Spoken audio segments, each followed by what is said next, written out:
before you pick a side. I tell you stand up for something or you will die for nothing. In your whole lifespan, you never made one stand. Stand up for something or you will die for nothing. People dying every day and you have nothing to say. Stand up for something or you will die for nothing. Stand up, stand up. Stand up for something or you will die for nothing.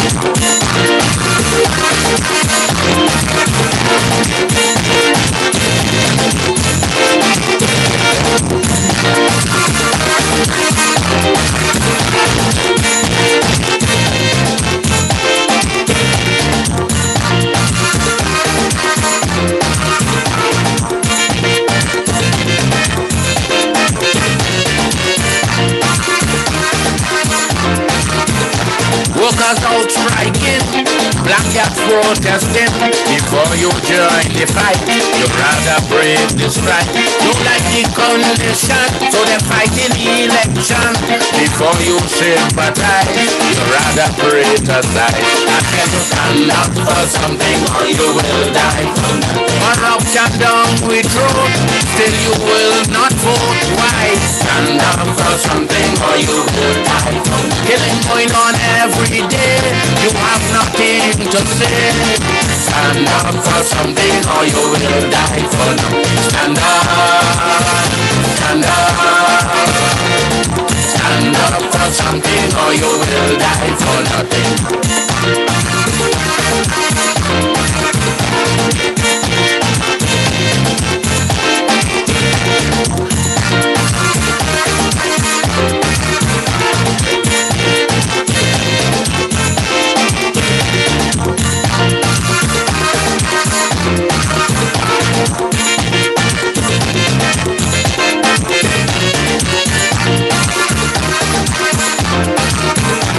You talking the talk, people walking the walk. You happy as ever to be a fence watcher. Life's a precious thing for you to be within. Stand up and play your part and play it from your heart. I tell you stand up for something or you will die for nothing. Get up my friend, your life soon will end. I tell you stand up for something or you will die for nothing. So your grandchildren too would be proud of you. I tell you stand up for something or you will die for nothing. Stand up, stand up. Stand up for something or you will die for nothing.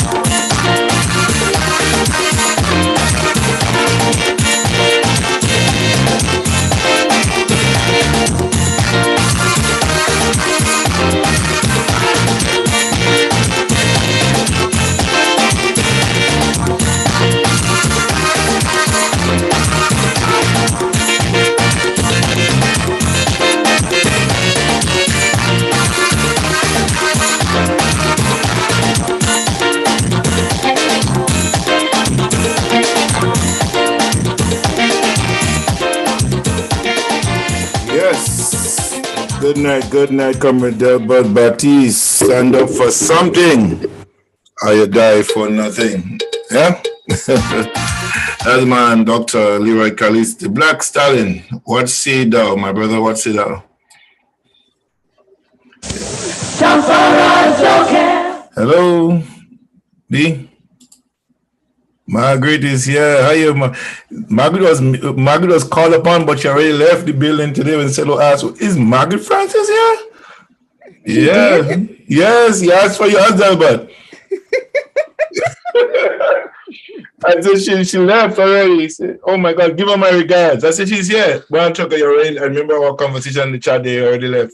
Yeah. So he asked to extend his greetings to you. So I think you're a well-known figure by Cello. Yeah, there's a story there, Okay. There is a story there. There's a story. So, because there was a group of us that used to hang out together. Right.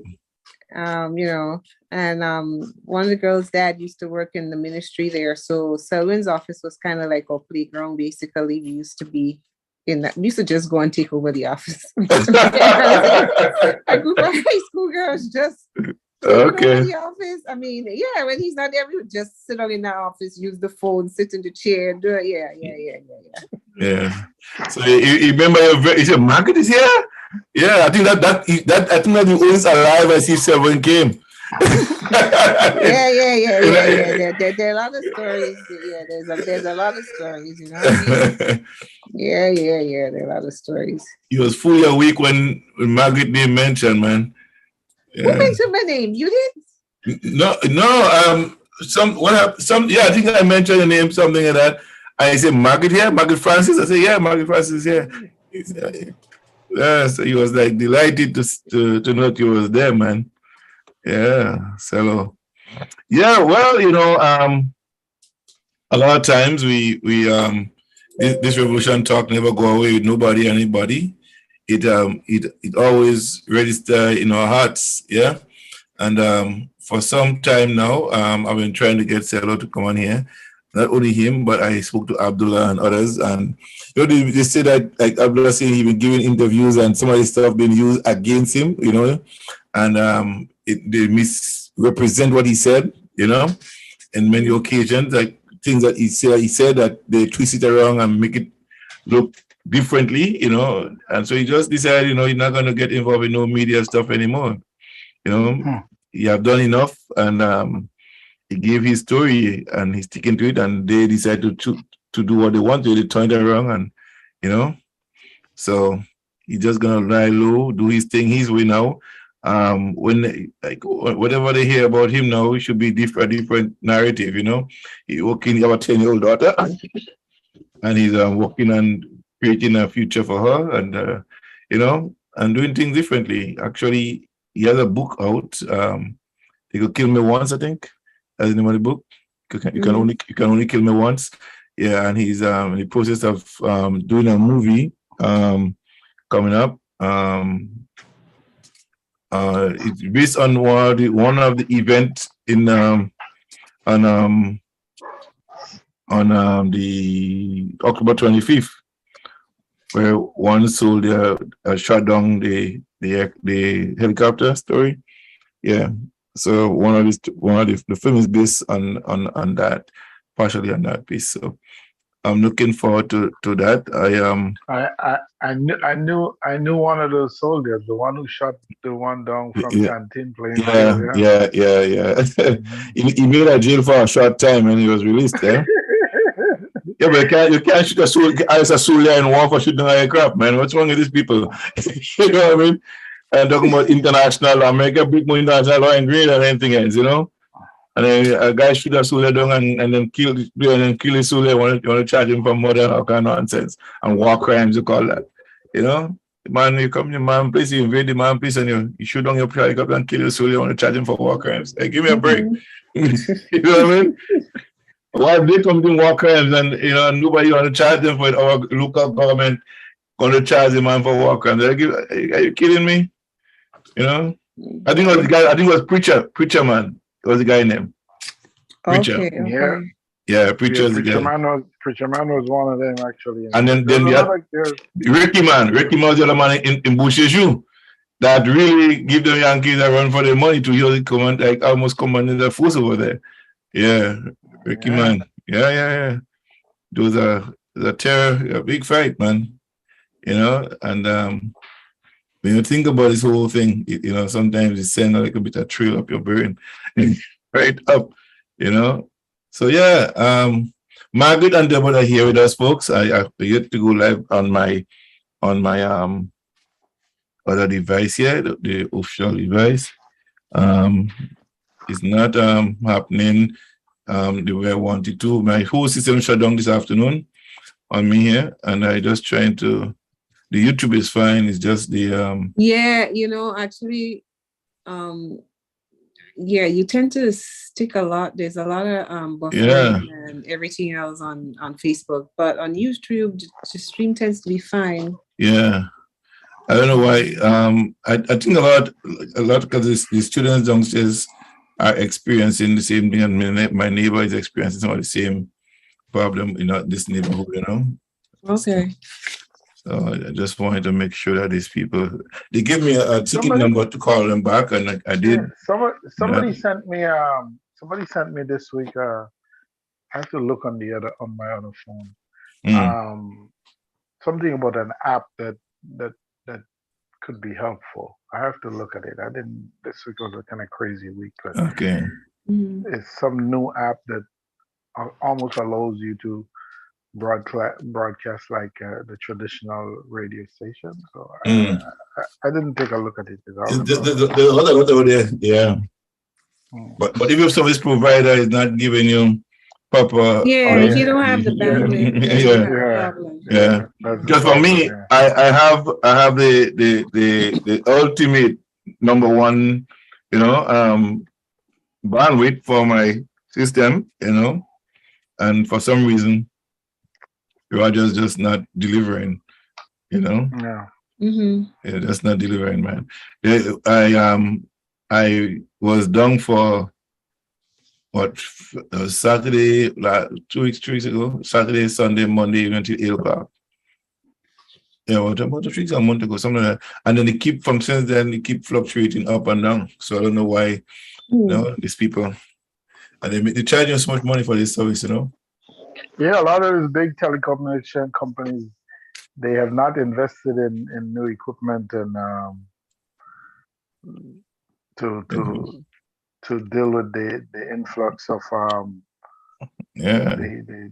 millions of new customers that they have. Yeah, the demand. Wonder why. And then most of them now are doing, focus on doing internet and doing phone and doing TV. Everything one time.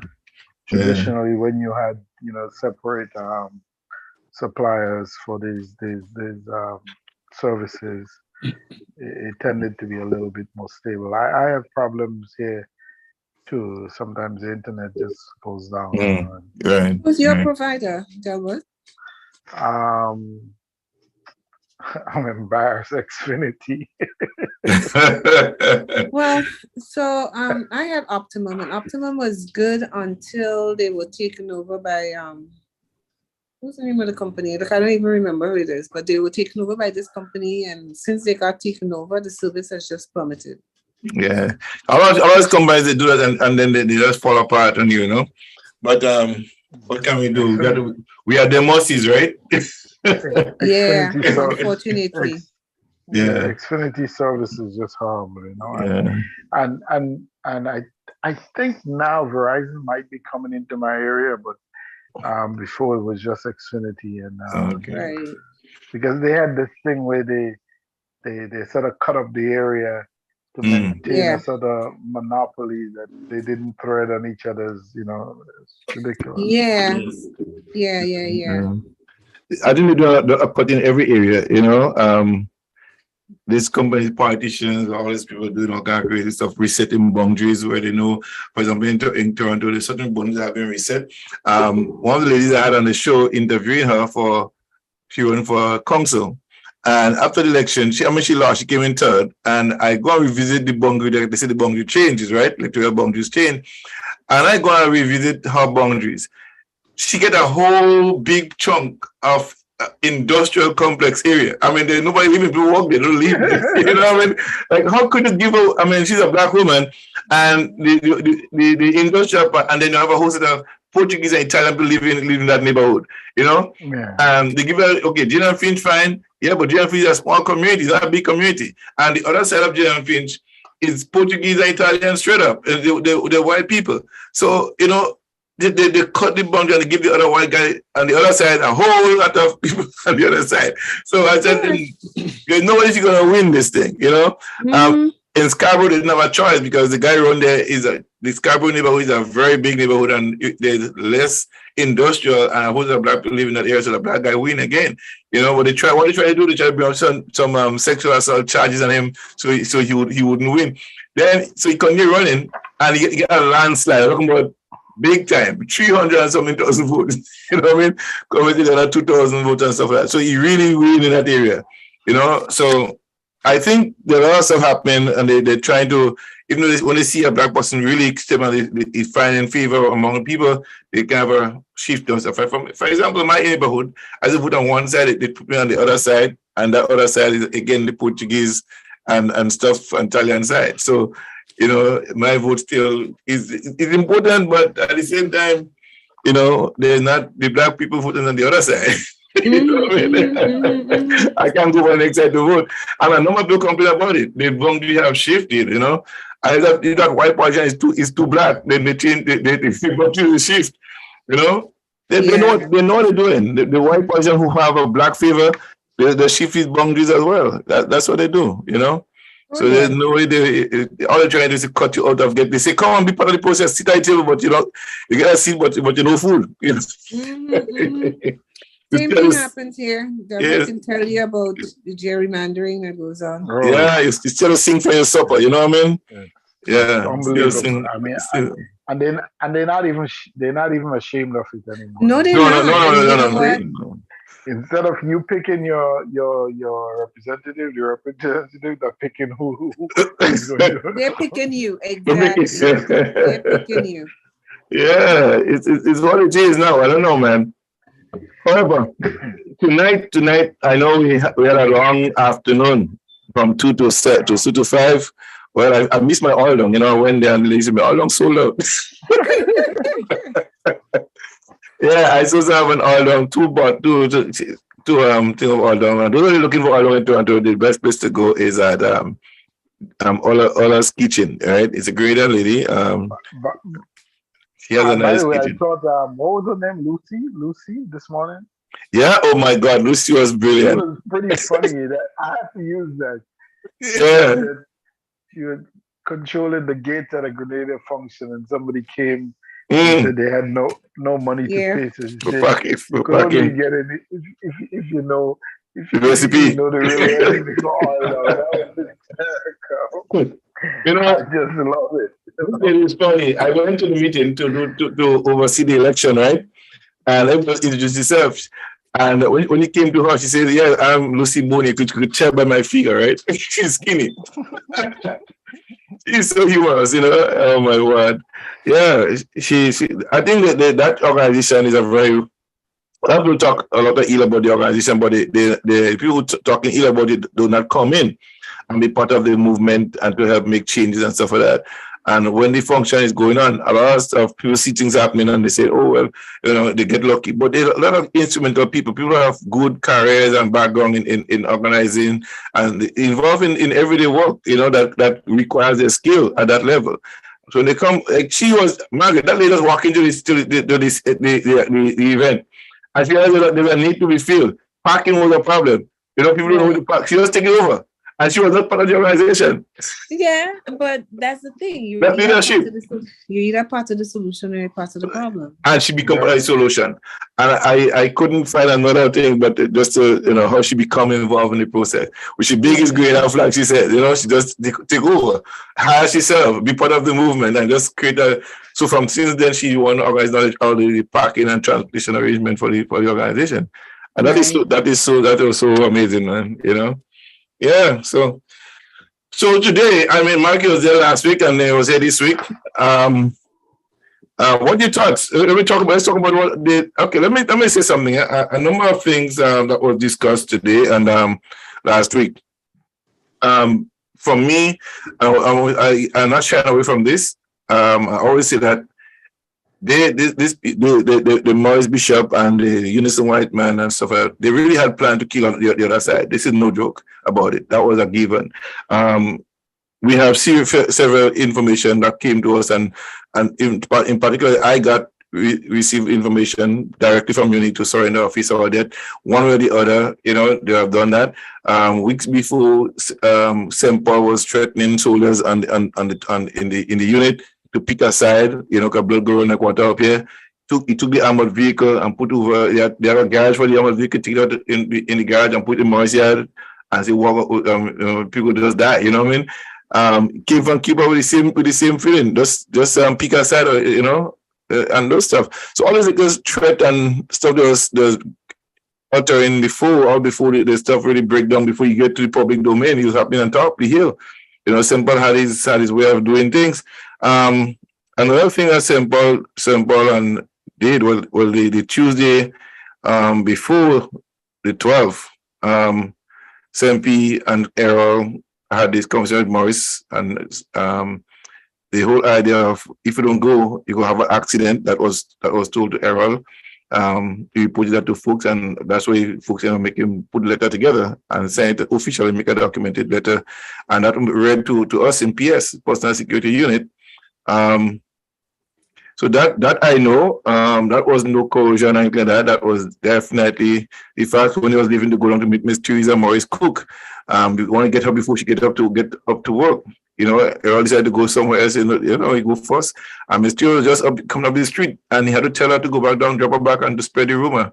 You know, so all that stuff was going. But Delbert said something earlier on today too. This rumor has been going around long before 1983.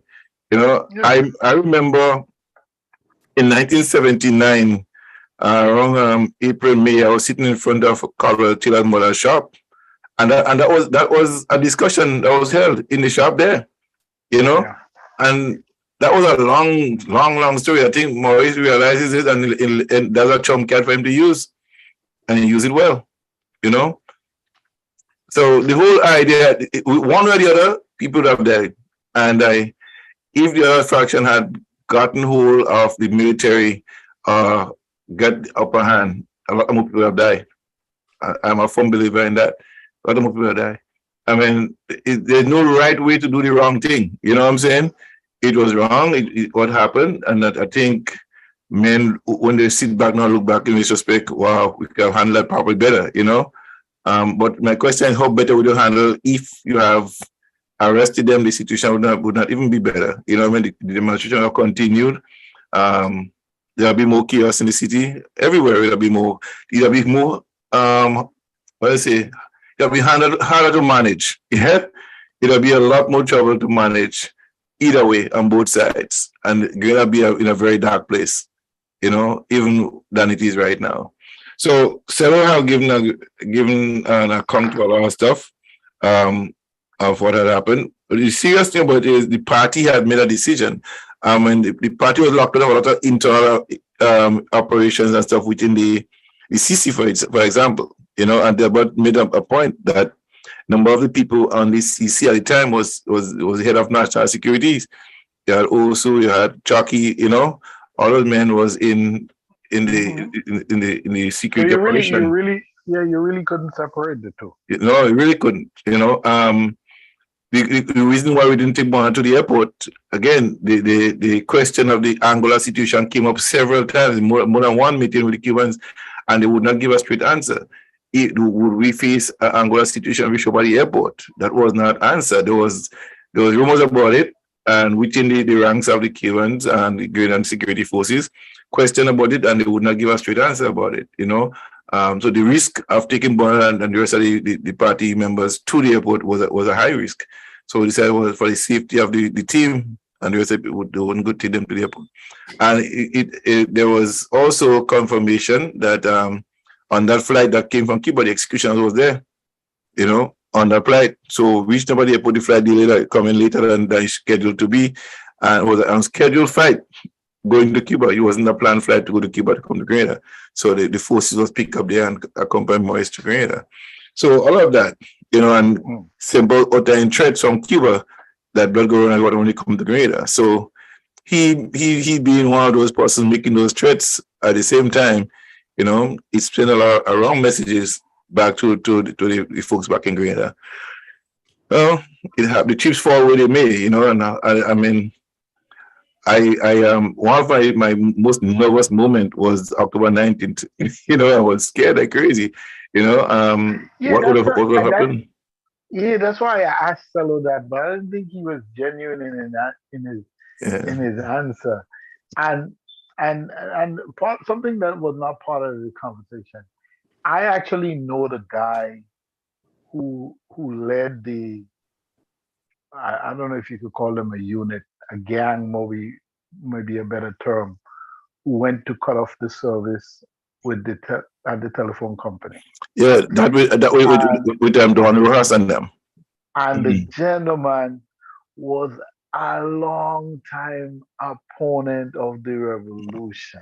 Well, yes, a lot of people who wasn't Actually, got involved in that. he was. I mean, not just somebody who, there are a lot of people who are lukewarm supporters here or there. Mm. This guy was opposed. He was a well-known Gary figure from the River Road area. Mm. Um, Worked in the ministry of in my ministry, and so I had long experience in it. Had opposed everything that we tried to do um, in terms of turning around, revolutionizing sports, professionalizing, Mm. because he just did not support the revolution. And Right. on that day, all of a sudden, you became a big supporter of the revolution. Uh, Like you ended up leading a gang or whatever you want to call it that took over the phone company and started to determine who would have service and who wouldn't have service. what they did, they cut off all service to the food, right? One if Mm-hmm. only the military phone was cut off. The waterworks phone, however, was not. And that way, I said, who probably knew that of that line and calling. Because if we didn't get a phone call, would have been like sitting ducks up on top there. Yeah. Yeah. Is that line, that open line among and a green, like a green waterworks phone that was open? I don't think the people who went to cut off knew that phone that line was communicatable, right? And I said knew everybody. Some people in the room did not know about that line to cut it off, right? So that's when that how I said be able to call on Food Frederick and inform us of what was going on down there, you know. So that was where things went downhill from there. There was no recourse, man. It was. But I I don't know. still get a feeling that the men need to. I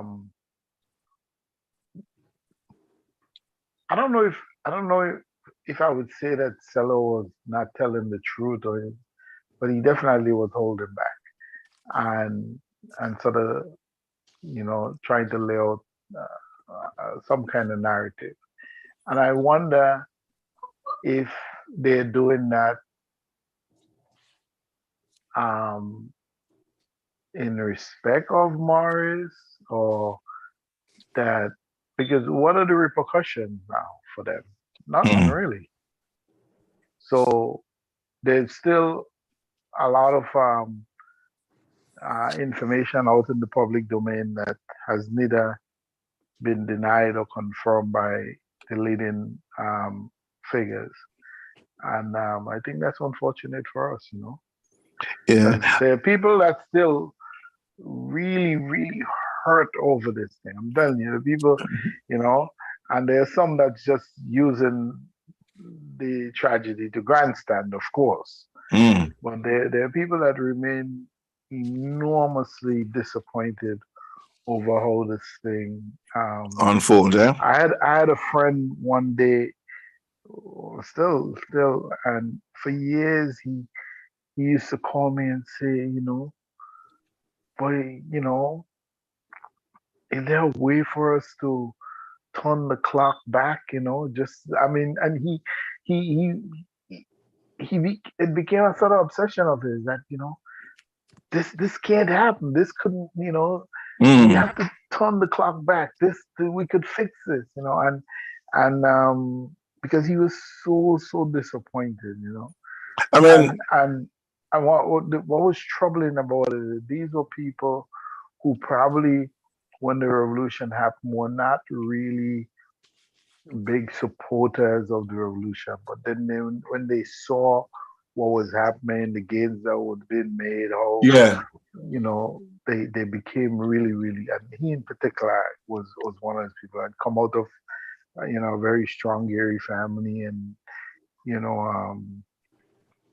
just could not believe that the process had collapsed. Yeah, it happened to a lot of people. Margaret, what's your take on the boat days? I mean, you've been there. I've been watching your comments as well too. I might have know you and there one time to sell was ducking, you know, but I was on the phone trying look, to let me walk. tell you something. To be honest, I mean, look, everybody is going to spin the story to suit their particular ends. I mean, I'm sensible enough to see that, for what it is, right? Yeah. He Selwyn's gonna. was very loyally, right? Very loyally in every word. Yeah, so I mean, for the people who buy into it, that's good. But he was hedging and he was spinning as far as I'm concerned. And I think I was also irritated as somebody who was in St. George's on October 19th. And as I indicated, I was there that morning from since 7:30 because at that point, GIS had been dissolved pretty much. They had sent some people home, and some of us they had sent down to Free West Indian. And I was down at Free West Indian. So I went in there that morning. I mean, the tension was already there. Yeah. I had gone in there that morning. I was down there from since 7:30 that morning. So, for example, when he talks about, like Union Day with the students, when I got in town that morning, the first set of people I saw protesting in town was St. Joseph Convent students. I will remember that vividly. They were going up St. John's Street. There was nobody leading them. It was students who spontaneously. Yeah, from Granville to St. George's, students. So, and I think that sort of like irritated me with Selwyn. And I mean, it sort of printed, it confirmed another thing that you sort of sense throughout the revolution is that there was despite people talking about being people oriented and the masses and this, there was a certain contempt, in my opinion, for the masses. Right? As though, and there were always these terms used about, you have this advanced cadre and stuff. Really? Who the hell make you more intelligent than anybody else? I got that invitation for party membership stuff too, And when I sat down and I read that thing, I was like, there's no way in hell I'm getting up out of my bed to go to the damn meeting in the morning. Sorry about that crap. I mean, no, that was just me. And I'm telling you, and then you would have people, and that's another conversation that needs to be had. This labeling of people. And it came across again when Delbert was talking last week about, when he had to be here, there, and everywhere. And if he failed at one thing, then he was labeled as being something, really? What do you think it is? Yeah. So somebody doesn't share your viewpoint and the person is reactionary. Somebody questions something and they're backward, or they're a lumping element for asking a question. So it's kind of like those are the conversations that we have to have. You know something, Margaret, I'll cut you, but I remember when Bernard had actually resigned, when Bernard wanted to leave, your label counter erosion for taking a position like that. I'm out of it. I don't want to be part of this thing anymore. And right away, when he resigned, it was a counter erosionary attitude he had. You know what I mean? And so I think that whole sentiment is saying, I want to echo that. It filters from the top down. We were too quick to label. Yeah, and even sit down and I'm listening to Selwyn and Selwyn talking about an angry mob. And I would tell Selwyn, I was in town the 19th. I didn't get a sense of that angry mob as he was talking about, because when I was in that crowd of people that was going up to Morris House, right? And I remember when we got kind of like in the street of Bernard's house, right? That was when the shots ran out. And some people were saying, oh no, that's not real shots. I'm like, those are shots. I was a cadet. Those are shots. Right. It ain't no blanks.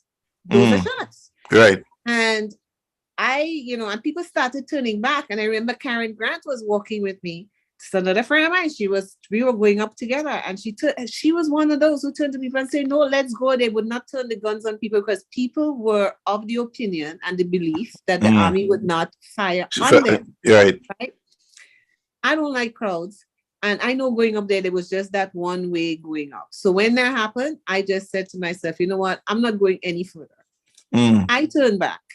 And I went and I stayed right at the entrance. So you come down from Mount Weldey Yeah. onto the Lucas Street main road. So Right.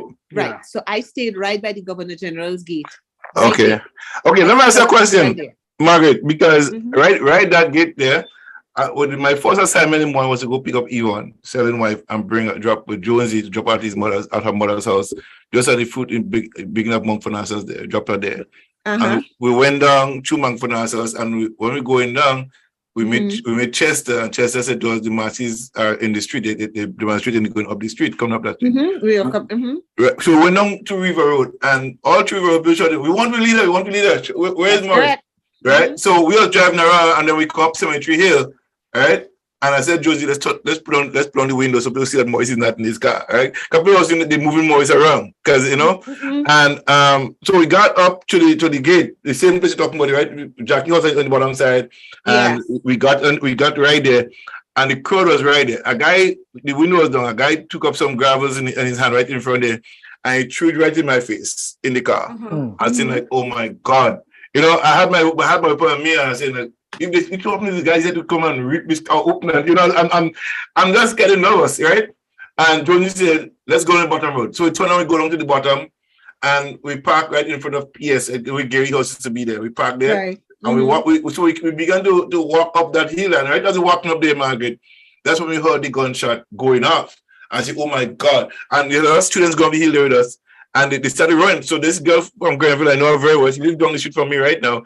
I grab her. I said, where are you going? I put her down on the ground. I said, I don't know where you're going. Where are you running for? Just go low. So I put her on the ground. Up to this, she was talking about us when we're talking, right? And we proceed to go up the hill and reach to the top of the platform between Bonadiad and Moise by the wall.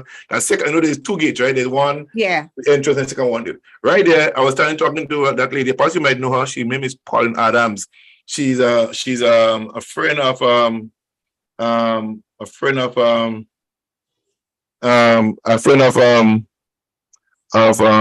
Morrison. She used to run Morrison House in St. Paul's there. Okay. Right? And she was a cook. Because she was a cook in the hospital. And when Phyllis was sick, and the guy was stools and stuff like that, Phyllis always had this problem for years. And we was there. I became friendly. So right now, I said, what you know, man? Just chatting, just being a good friend, just chatting. Say, I want to come see what's going on and stuff like that. And the same time, Gemma Barber came up with Convent Girls from Grenville. That Grenville crew came up. And she was going to Bonard House. I said, no. I'm looking for Moises over here. Go this way. I redirect them to the Moises. And that's when they broke down the gate and go inside. Right. And, right. So I turned back after the gunshots, as I told you, and I went and I stood by the gate. Right. So the very last time I saw Morris alive, so there was a truck. There was like a big blue, like army truck that was up there that came down. Right. So that was the last time I saw Morris alive. So Morris was in the front of that truck. They would, I can't remember who was driving it, but he was in the front. And that was the last time I saw him alive coming down, and they took him down. And then people were saying, well, they were taking him to the hospital or whatever. So then a group of us now left the crowd behind, because the crowd was now coming down. That crowd was not angry then. That crowd was jubilant. Yeah. That crowd was jubilant. Excitement that they got their leader. It was jubilant. There was excitement coming down. People were saying, because we were going down in front, and we were running. That was me and another guy that was, oh gosh, I forget his name, but he was also working at Free West Indian at the time too. And we were going down, and you see people, and we were running down Lucas Street at the front, and we're saying, yeah, we finally leader. That was kind of like the thing, right? That people was saying. And so then they started to set up. By the time I got down in the market, they were now setting up in the market and stuff. And after a while, we hear that this chant coming. So I walk back over to, the foot of Market Hill and look up, and there was this Cuban truck. It's like a whole set of, they said they were airport workers. We're not sure. I don't know. But there were these Cuban trucks coming, and they were all of these guys, and they were coming down Market Hill. And I'm telling you, they were saying, we finally leader. F code. And let me tell you something. That song, that is not angry people. That is people literally happy. And they're like all these male voices coming down on that song coming down on Market Hill. So this talk about angry mob is like, no.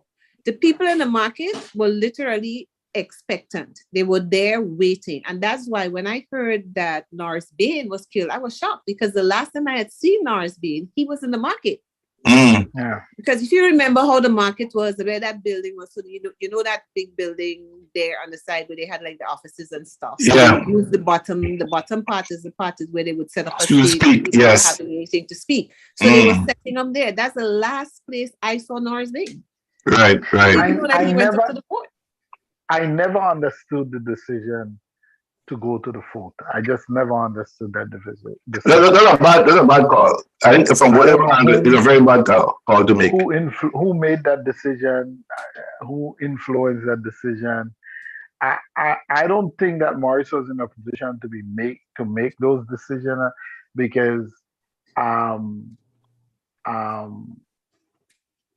he appeared to be kind of a little bit disoriented. I don't know what was your recollection. He really didn't look well. The glance that I had of him in that thing, he did not look well, which is why they were saying when we got them, people were saying they were taking him to see the doctor, they were taking him to the hospital to get checked out and stuff. So that was part of what was being said that day, with people coming down and everybody was waiting, which is why people were waiting because they were saying, that, okay, he was being checked out and then he was going to be coming down to the market. So people were waiting down there. Right? And then when they couldn't see anybody coming, people were going. So the reality is like when I hear them, you couldn't control the crowd that day. They had no control over the crowd. There's no control that crowd.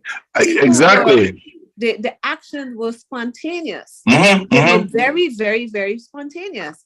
And so, and again, this is why it comes back to me saying that there's this certain level of contempt that you had for the masses and people's intelligence, simply because, and it kind of like also brings up another thing that I thought about is, and that people talk about today, the importation of foreign ideologies and cultures without taking into consideration the local culture.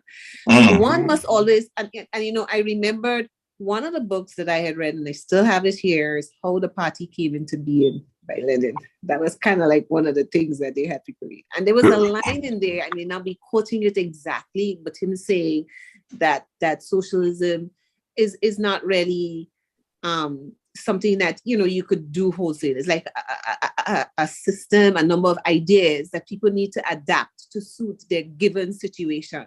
And we need to take into consideration where those ideologies came from. What were the existing circumstances at the time that those developed? The social conditions, for example, coming out of Russia. Russia, for example, as you know, was coming from a feudal state. Exactly. So were in a certain thing.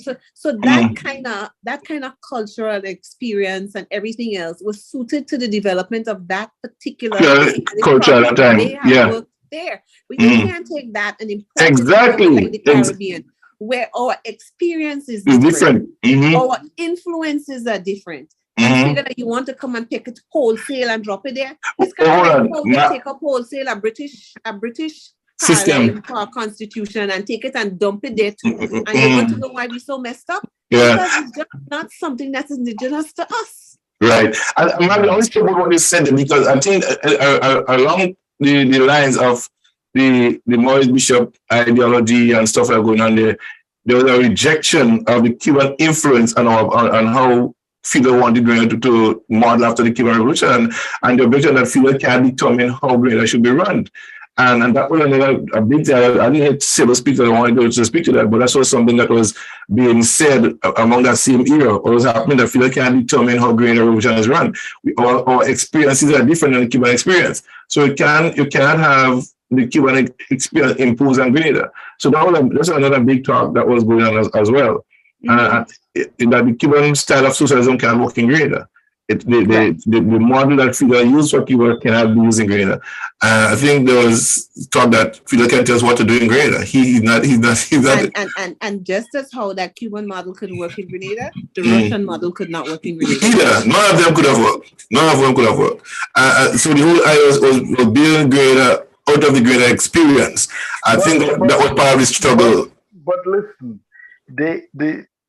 and I was kind of surprised that Sello said something along that line today, that we wanted to build socialism.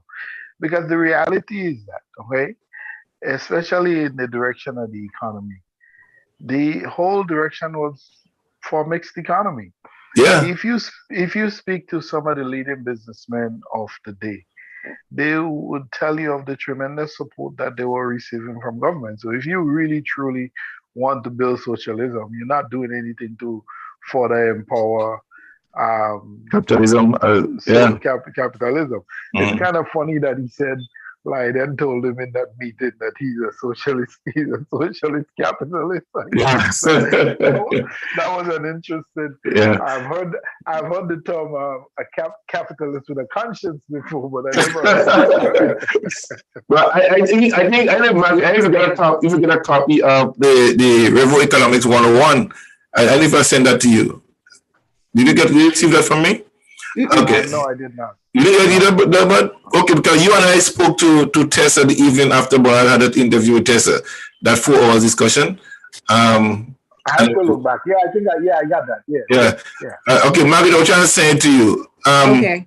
It's a very interesting piece, and of how the Green Revolution will build economically the inclusion of every strata of society to build Grenada, and not erasing and moving anybody, but assisting the businesses that are there to provide jobs and to improve and to expand the business so more Grenada could get to work. The government can't employ everybody, but the state enterprises would assist, but then other enterprises in the country that already existing must be empowered, must be given the power to expand the business. So more Grenadians could go to work.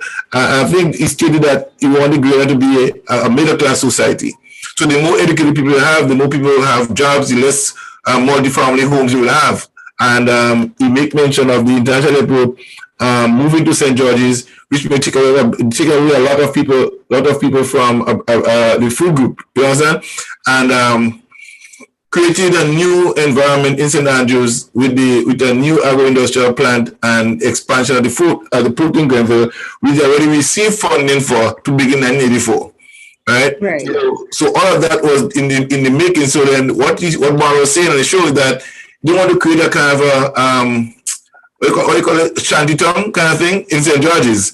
You know, because everybody's in St. George's, you have a problem for housing, right? So to avoid that was to create employment in the northern eastern part of the country, where you have an agro-industrial plant in St. George's, in St. Andrews, a fish plant and so on in Guelph, or another thing. I think I can't remember the other thing you make about St. David. So you have less people traveling St. George's, but people will be working in the respective communities and developing greater that way. So when I heard people talk about town and country and the separation, the erosion, I don't buy that. I think there's a genuine effort to distribute production and employment across Grenada by the revolution. It's not St. George's thing. And for example, I mean, the airport probably could not have been built anywhere else in Grenada but in Point Saline. I know there are a lot of people who felt that it was some kind of sleight of hand that it was removed. Pause was not chosen, but at that time the technology did not exist for pause, or we didn't have the imagination to build in pause, because even if you say you extended out over the water, right? Which is something that came much later on. I think Japan was one of the first countries to sort of build an airport on the water. That happened after that process. You still had the problem of where do you land from, because the understanding then was that it was not healthy to land from that side coming up into the mountain. So if you remember, the planes always came over. They had to circle around that mountain. I remember one time I was coming in from Cuba, and the pilot had not been to Grenada before, and he overshot the runway. By the time we leveled off and picked up, we were almost we were out of runway space, and everybody panicked, you know. But the guy, you know, he was an ex-military pilot. He had his guts, so to speak, and we took off again. Was able to get the plane going off, and then sort of repositioned and came back and we were able to land. So that was always a challenge there, you know. And Yeah. And that hill there was a reason why that airport was always deemed as being a dangerous place, and not just locally, but by international aviation organizations as well. So, I mean, the only way that Pearls could have survived would have been to take down that piece of hill. Well, that would have been moving our property, my house. That was right. No, my grandparents, that airport going there, that whole area, we take up in a straight line come across to build an airport. Our lands will have to become government lands. Our house was just adjacent to the airport. Coming up, you should widen it. It means our house had to be removed. A whole other house, that whole piece of mountain had to be removed from there. I had enough evidence to know that there was no attempt to abandon the countryside, because when I was not involved in, obviously, in the selection of thing for the airport. That was way above my pay grade at the time. But by the time we had come to the National Stadium, for the National Stadium Committee, I was chairman of the committee. And we were asked to pick sites. And we put together a team and we went around and we picked, I think, 5 or 6 sites, right? No, they told us to pick sites and we said, well, what site do we pick? We Queen's Park, you know?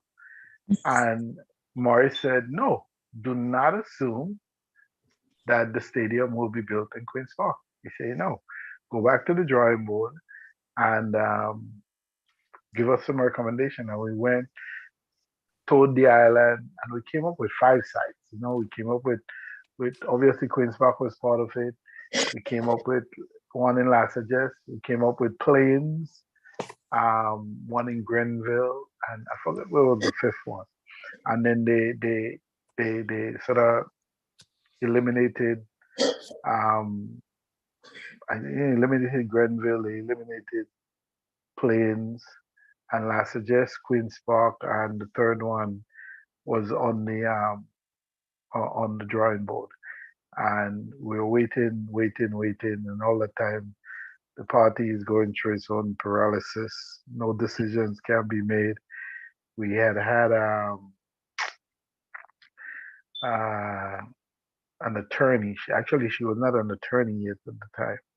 She was studying law in Mona, and we used to come back and help her during the revolution. And she came and took the Constitution and wrote this proposed new law that would set up that whole structure within the context of our Constitution, which is why now I always laugh when they said that the Constitution was suspended, because we were still using it. So she wrote this law within the context of our Constitution to set up a National Institute of Youth and Sports, and so forth. We wrote the speech that Morris and Jackie was going to address the nation, and I kept pushing time because he had given us the assignment. You know, we're done, we're finished. What are we waiting on? Nothing. Yeah, it was a terrible time.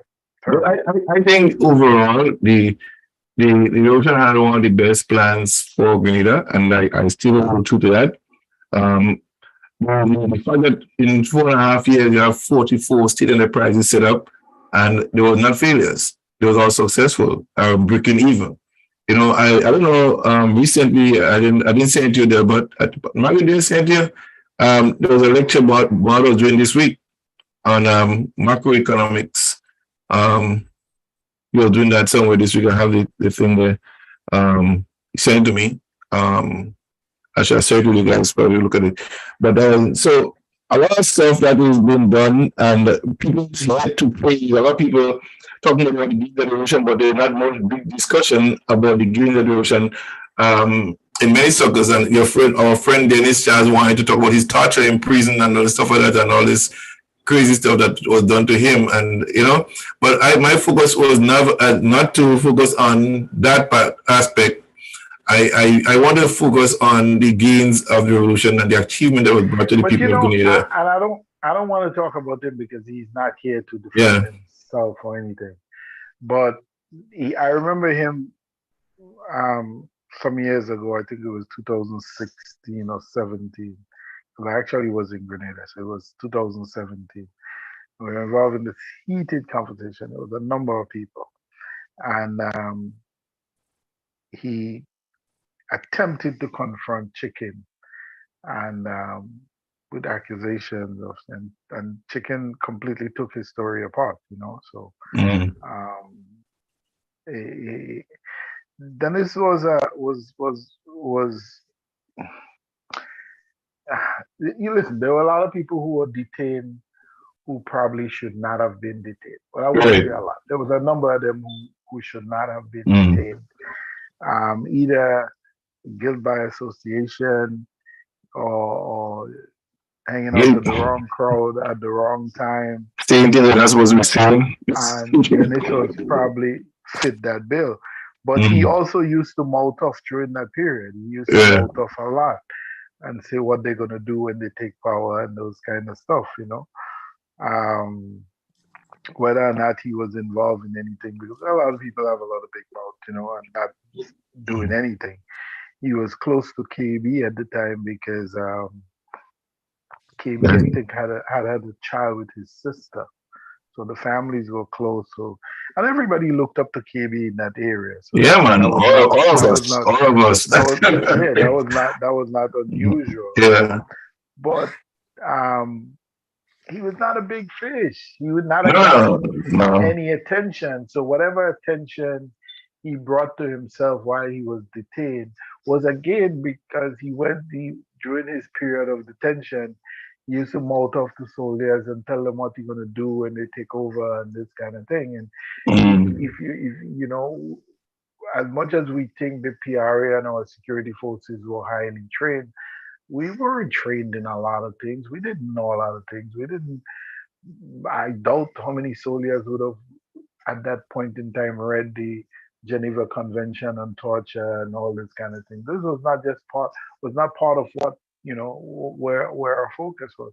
So he may have, mouthed off to a soldier who put a beating on him. I have no doubt that something like that would have happened, Right. But the idea that there was some kind of systematic torture chamber is not supported by the facts, because I just have not heard that story from anyone else. Well, a lot of people, I remember some of the interviews that you tried to conduct with some people and asking them questions, they shy away from the camera. Yeah. They don't want to be part of this conversation because some of them would have been guilty by association, guilty by involvement, they don't want to be part of it. They know who they were. People still alive watching them, and they can't call the names of people because if you call the names, tell them who did that to you, call the person's name, and they still couldn't come with names. I remember there was a guy in Vancouver here that said that in 1979. When they arrested a police officer from St. Paul's, one of them was shot. And Tex was interviewing him. I called Tex. I said, Tex, ask him the person that shot the police that was shot, name and killed on the truck, and the person who shot the police officer. I couldn't come up with it. And there were a lot of the stories that were told that were not true. I mean, that even that incident in Plains, publicly put it on Facebook that I was there. I was the political chief on the night of the execution of the men, and I know that only a couple of weeks before that, that we came in the crosshairs of those men. All right, me and Tan was coming from Grenville, and we got a flat, right, not too far from there. And we learned later on that the men had us, but it was also their hour of prayer or some stuff like that. And that was these guys had converted to Muslim. They were Muslim, and it would have been whatever value system they were using. And I had heard that story, and I had no way of confirming it. But years later, in conversation with KB confirmed the story to me. And KB was locked up that time, and he still knew about it. Yeah.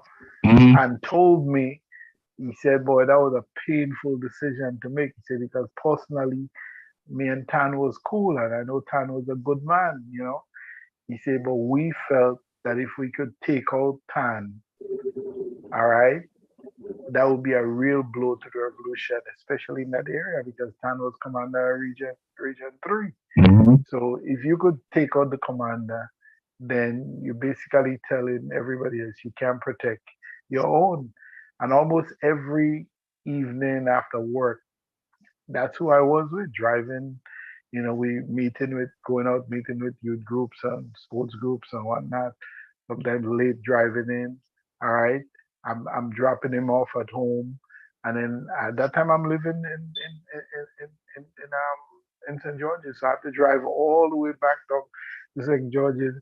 And Margaret, I still have to wake up to go to the dreaded place. You know what you me about? That's why that couldn't be for me. I'm sorry. You know, My sleep. you know something. You know something that is to be really tough on us. We'll come for a meeting, right? 2:00 in the morning, and by 6 o'clock in the morning, we're head out again to Butler House for a political class. Yeah. Mhm. You know what I mean? We used to be like, I mean, I remember at night. I remember when that crisis started there. I remember sleeping like for like probably half an hour. And before it did, we got to go again. We got to go again. We got to go again. We got to go again. I think the only rest we really got was on October 19th when we was really relaxed to a certain extent. We not to be running from one place to the other. So that was a different thing for us. But the security forces, the postal security men was always on our toes. Like there's no rest. Boy going, settle going. You got to be going, moving like on a dime. Boy come to eat something and he got some salad and he gone. Like, time to leave. And you know, I remember the morning, man. I tell you, Tuesday morning. Yeah, the exhaustion was real. It was real. Yeah, man. I mean, I think I was young, so we don't handle it. But yeah, I mean, like, imagine that we come in 2 o'clock in the morning, and then by 6 o'clock, you get time to roll. Yes, you have to go. You know, there's times when you have your 4 days, and you work 2 days, 2 days off. You know, in camp reserve, and then the other 2 days get to go home, right? And sometimes you don't go home because you just want to just relax. Period. You want to have nothing to do, nothing. Just take your time off and just stay in the camp and just sleep. You know, that's what you want to do. Because once you go out to work, there's no rest for that 4 days. You know, it's a strict, it's constant moving. You know what I mean? It's moving from one part of the country to the other. I remember we go in the morning, we go to the office. We spend the whole day in the office with meetings after meetings. Lunchtime we come for lunch. We go back again. Back then even time he said we go visit the airport. Then from the airport he said we go to Hartman Farm. You know, we come back about 9, 10 o'clock at night. You know, and if we have a meeting somewhere, he gone. He had to go to that against that meeting. So we never really get a full rest in that 4 days of straight work. You know, and I remember one night we came from that place down in Trubro down there,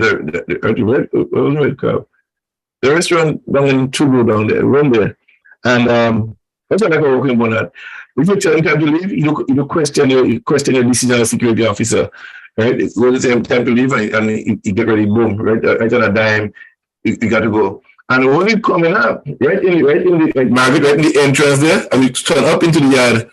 There's a car turning across the street inside there. When we came up blazing, like we didn't fire no weapon, we come cracking, and inside the car was some CIA operative. They had cameras, all pictures. We took everything from them, you know. And the whole approach, if it wasn't a boy, probably the guy would get killed because we wasn't joking with that. They in compound of the Prime Minister compound, so to speak, already. You know what are you doing there? You don't miss the street. You know what I mean? You come right up in there to take pictures, come up, and that's the night time. What are you doing up in the night? So we just let them go, take the cameras, take the film, and just let them go.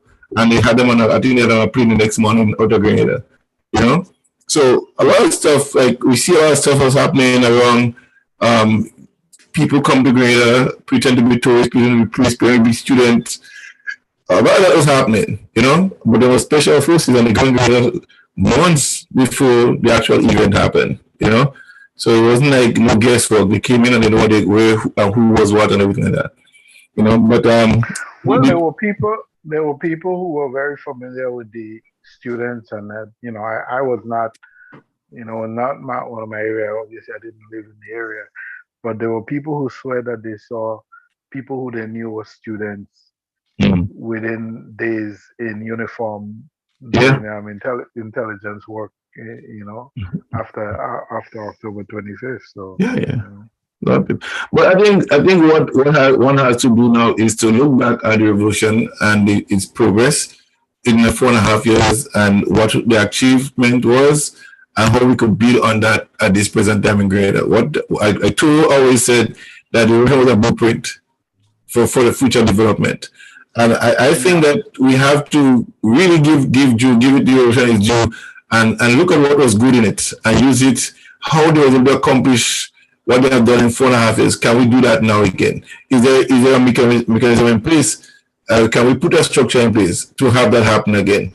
You know, and is a present structure under which the government is operating, can they do that? Because I think Margaret at one point said that you have to contend with a parliament now, you know, of opposite yeah. forces, environmental groups to answer to. If you make certain changes, do certain things, they question why are we doing that here, why are we doing that here. In the Russia, you don't have that. You have a plan and say, okay, we do an airport, we build an airport, we want a fish plant, we build a fish plant, you know, we want a school, we build a school over there. But Margaret. I'm Mm, thinking that to achieve that goes beyond whether you have a parliament or not. mm, I think a nation's development and its progress or lack thereof really has a lot to do more with its populace, its citizens, mm, and Yeah, and and yeah. their and their commitment to nation building and that kind of stuff. I think at the time that the revolution occurred, um, people were young, they were idealistic. It was a different world also. The mm, revolution occurred, it came within a period where you had a series of movements and events taking place around the world. You had a lot of nations, young nations coming into being, gaining their independence. mm, Um, and there was that thinking. You had the ongoing struggle. You had things as the North South dialogue going on, that Hmm. struggle, Yeah. and mm, those kind of things. So I think the level of consciousness and the way people were thinking then was far different to what people are thinking today. For many of us who supported the revolution, we saw this as our duty and obligation to national development. I am not sure, and I mean, maybe people can prove me wrong on this, but I am not sure that that kind of commitment exists today. No, I we am not we we we sure. form we far more individualistic. Correct. And mm. not that individualism is wrong, but No. I'm just saying, we were far more likely to make sacrifices. I mean, you guys Hmm. talk about working. I mean, I've worked almost 24 hours sometimes, to get, particularly when they had conferences and stuff, or, you got to go out and do something, you didn't mind, you were sacrificing your Sundays and No. everything else. Because Mm, the thing mm. that public workers, I always remember, old public workers would always tell you that once you're a public worker, you are on the clock 24 hours, 24/7. You hear a lot of Yes, people, yes. right, and a lot of these public workers don't realize that you're working with the government. They can, if something happens, they can call you out. It doesn't matter what time of the day, night, or Mm. week, or whatever. That's what a lot of public workers do not realize. But we didn't even we weren't thinking about that. It's just No. something No. that this had to be done. This is for development. I mean, those of us who worked in media talked about things about communication for development. Everything was about development. They're not talking about development today. No.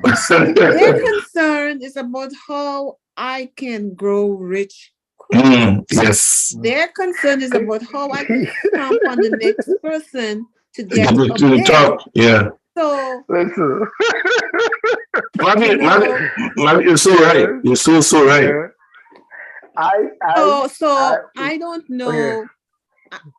you got to get people to begin thinking along those lines, that kind of commitment about love of country, about wanting to see country develop, kind of stuff. If you have that if you have that kind of thinking within your population, then it can happen. But I don't see it happening regardless of which politician is it, which party is in power, whether there is a parliament or no parliament. It starts with your people. It will always, always begin and end with your people. I remember after getting out of school, my mother had organized a job for me at Hubbard's. And I actually had a choice to be in the insurance department or to work with a man named Mr. Bell, who was head of appliances. And he was about to retire, and he said there was, probably work a year with him, and then I'll be able to, probably take over the department. And the pay was very attractive. And I'm thinking, boy,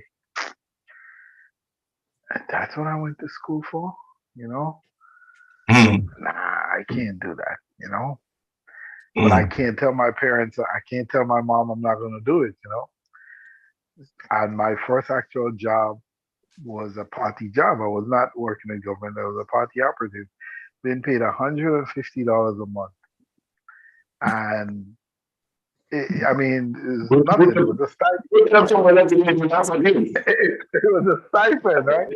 So when I finally got confronted by my mother in terms of how much money I was working for, because I'm living home and I never have money, I never have.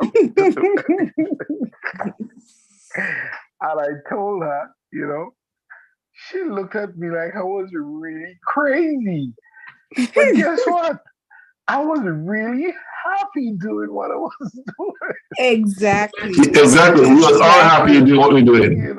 I could not imagine me going and selling insurance at Hubbard's or working in appliances. There's no way. You have a revolution going on, something I believed in, something I didn't care about pay. I just know I wanted to be involved. There's something good, but a very good point. I mean, we wasn't worried about money, I could remember. Money was not something that I didn't look for anything for money, Every day, I just wanted to make sure we get stuff done. I remember when I was doing the CPE program, come from school and excited to go to the night to teach. It was the community cleanup. I just loving doing this. All of these little things that you're looking forward to doing for the revolution, being part of the development, not about you getting anything from it. Don't much people used to come from work, then they go and do CP, they go and do cleanup, they go and do this, they go and do that. By the time 10 o'clock they get back home and get up 8 o'clock again in the morning, before 8 o'clock they get ready for work, and somebody living in the country had to go to St. George's for work. So yeah, and it's funny that you say that, because I was having a conversation. Me and a friend of mine was talking, and she was complaining about the state of Grenada, just how dirty and filthy and everything is, about it. And, the whole thing with cleaning up Grenada came to mind. And, I talked about mobilization and the Ministry of Mobilization and how they would mobilize people, and people would go out and clean up voluntarily. Yeah. But again, it comes down to who your leaders are and what they want. Yeah. And, I had to say to her, I wouldn't use the language that I use, but Grenada is how it is because of who the leader was prior to who you have now. Now, if you have somebody who have no class, you can't expect to see class anywhere. Right. Yeah. Like Gary or hate Gary. Gary was somebody who liked to see things done well. Gary would take your dump at the side of the road and really make it look as a palace. That's just who he was. I lived in Richmond Hill. Yeah. I grew up in Richmond Hill, just a couple houses down from Fort Frederick. So I knew how he kept Fort Frederick. Okay, hold on, Margaret. Did you remember when I said that statement during Gary time, keep the city clean? On every truck that it was keep the city clean. That was a project that Gary making sure that happened, that the city was kept clean. I Right across remember Grenada. Fort Frederick was beautiful. Gary planted all of these flowers at the front of Fort Frederick on the, Mm. I mean, he just dressed up the place. I mean, he made it look great. I mean, he took the Carnage. I mean, if any one of you saw Easter Water Parade, I mean, when you walked around that Yeah, Carnage, yeah, it was yeah. like transformed into something else. But you know, the place was clean. People and people had a certain pride in terms of how they kept it.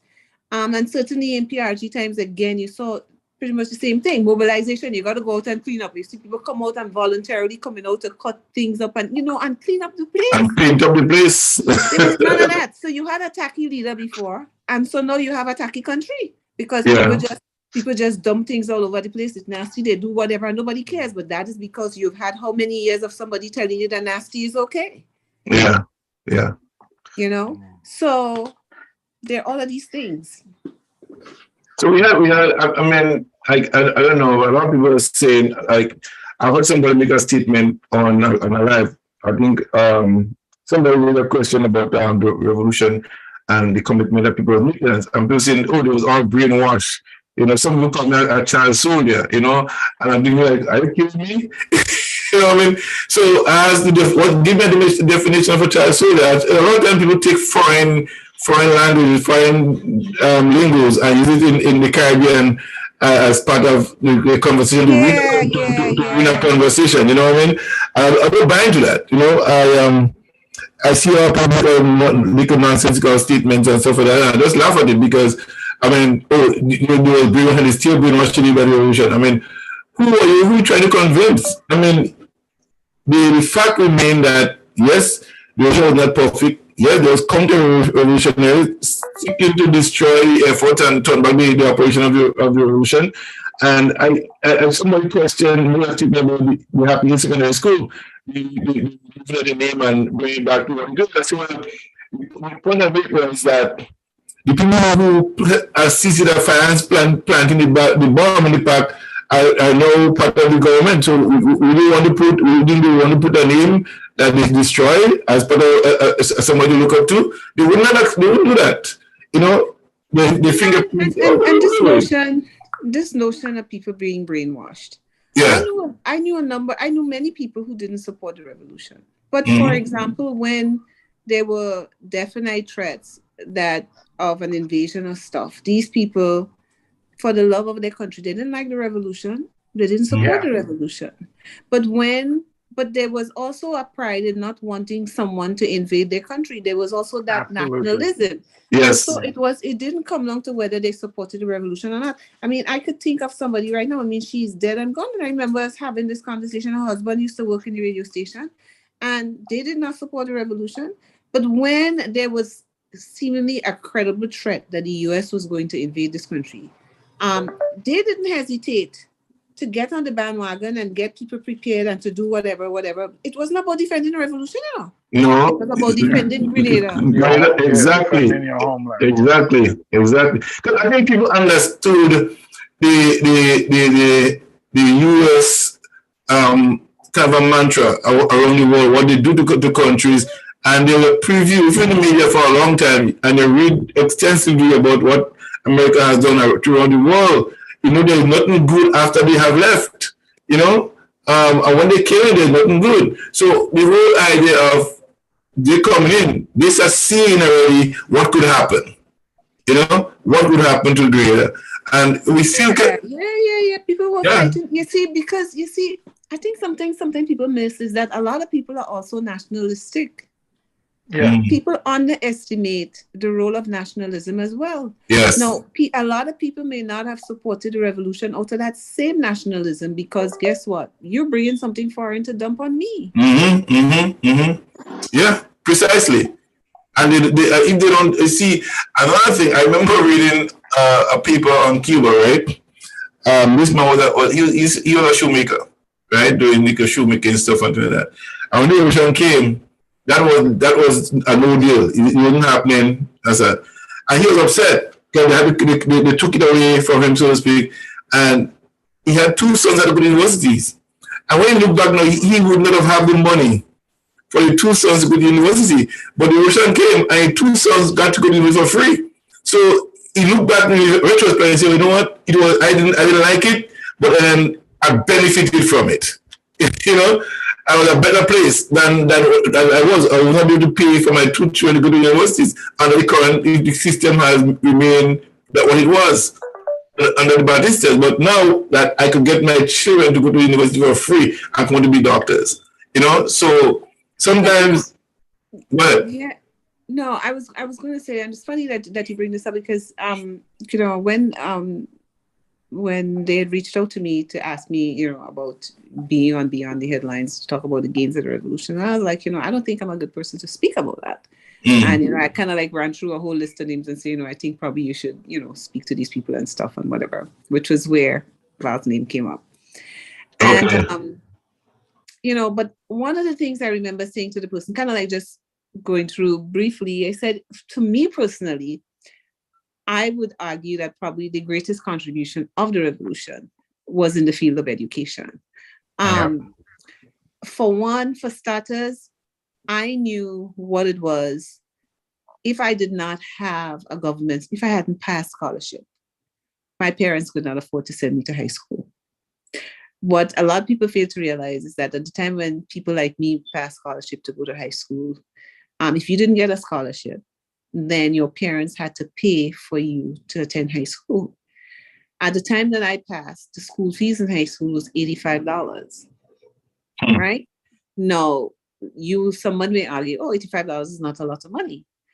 But to a poor person, $85 back in them days is a damn lot of money. A lot of money. Right? A lot of money. And so one of the things that the revolution did from day one was make secondary education free for all. Yeah. And university education. Because and what I had to point out to the person too is that going to high school, I remember when Gary wanted to be wicked, he would not pay the school fees on time.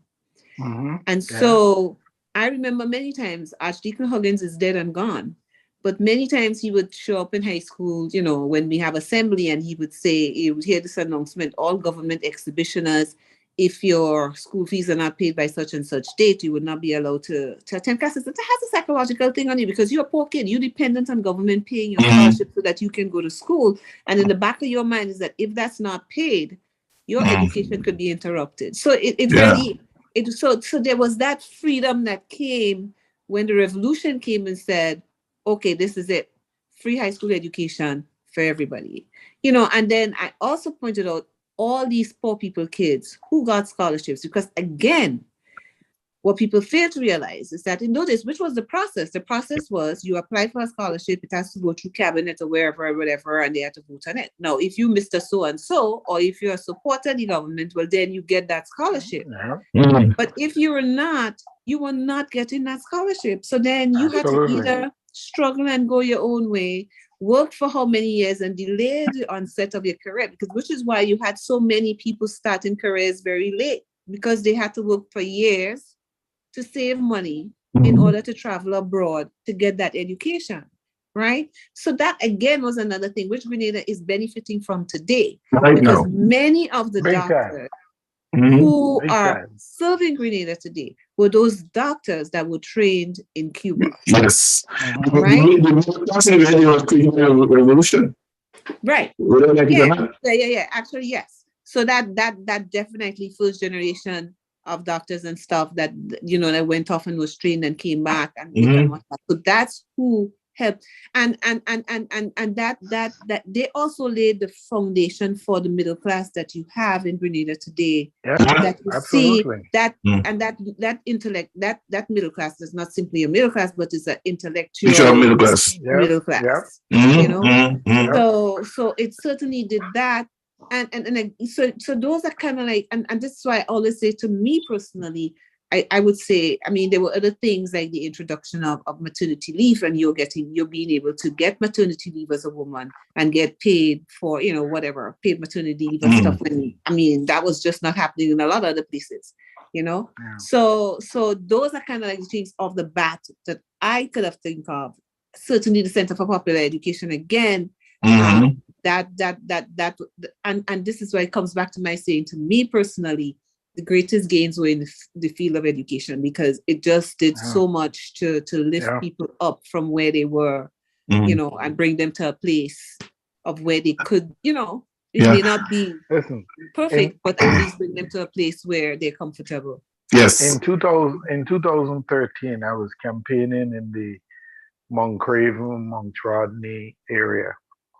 And I went to this house, and the house was in really bad condition. And I'm talking to the lady, and she looked like she's just older lady at the time. That she's looking at me, but she has something else on her mind. And I gave her my best line why she should support NDC, and I'm in. And then she looked at me and she said, "You don't remember me, right?" And I said, "Sorry, I don't, you know." And then she told me, she said, you know, told me who was my mother. Sorry. I like, well, this lady knows me, you know. And she said,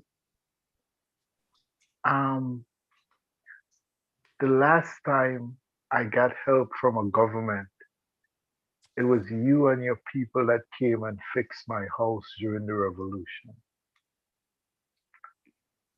And she never forgot that. All right.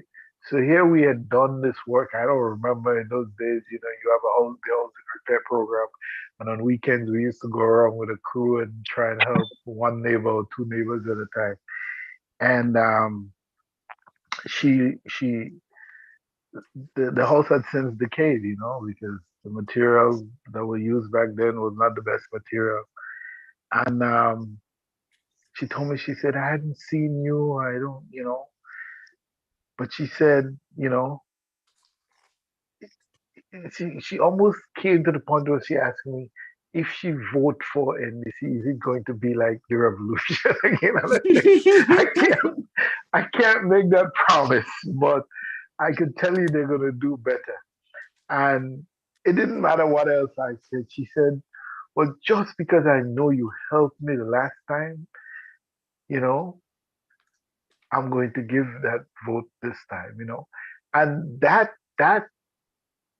those things mean so much to me, because back then, some of the things that we did that we took for granted, folks who were in, you know, living in different levels or different levels of poverty, they appreciated it a lot more than we knew.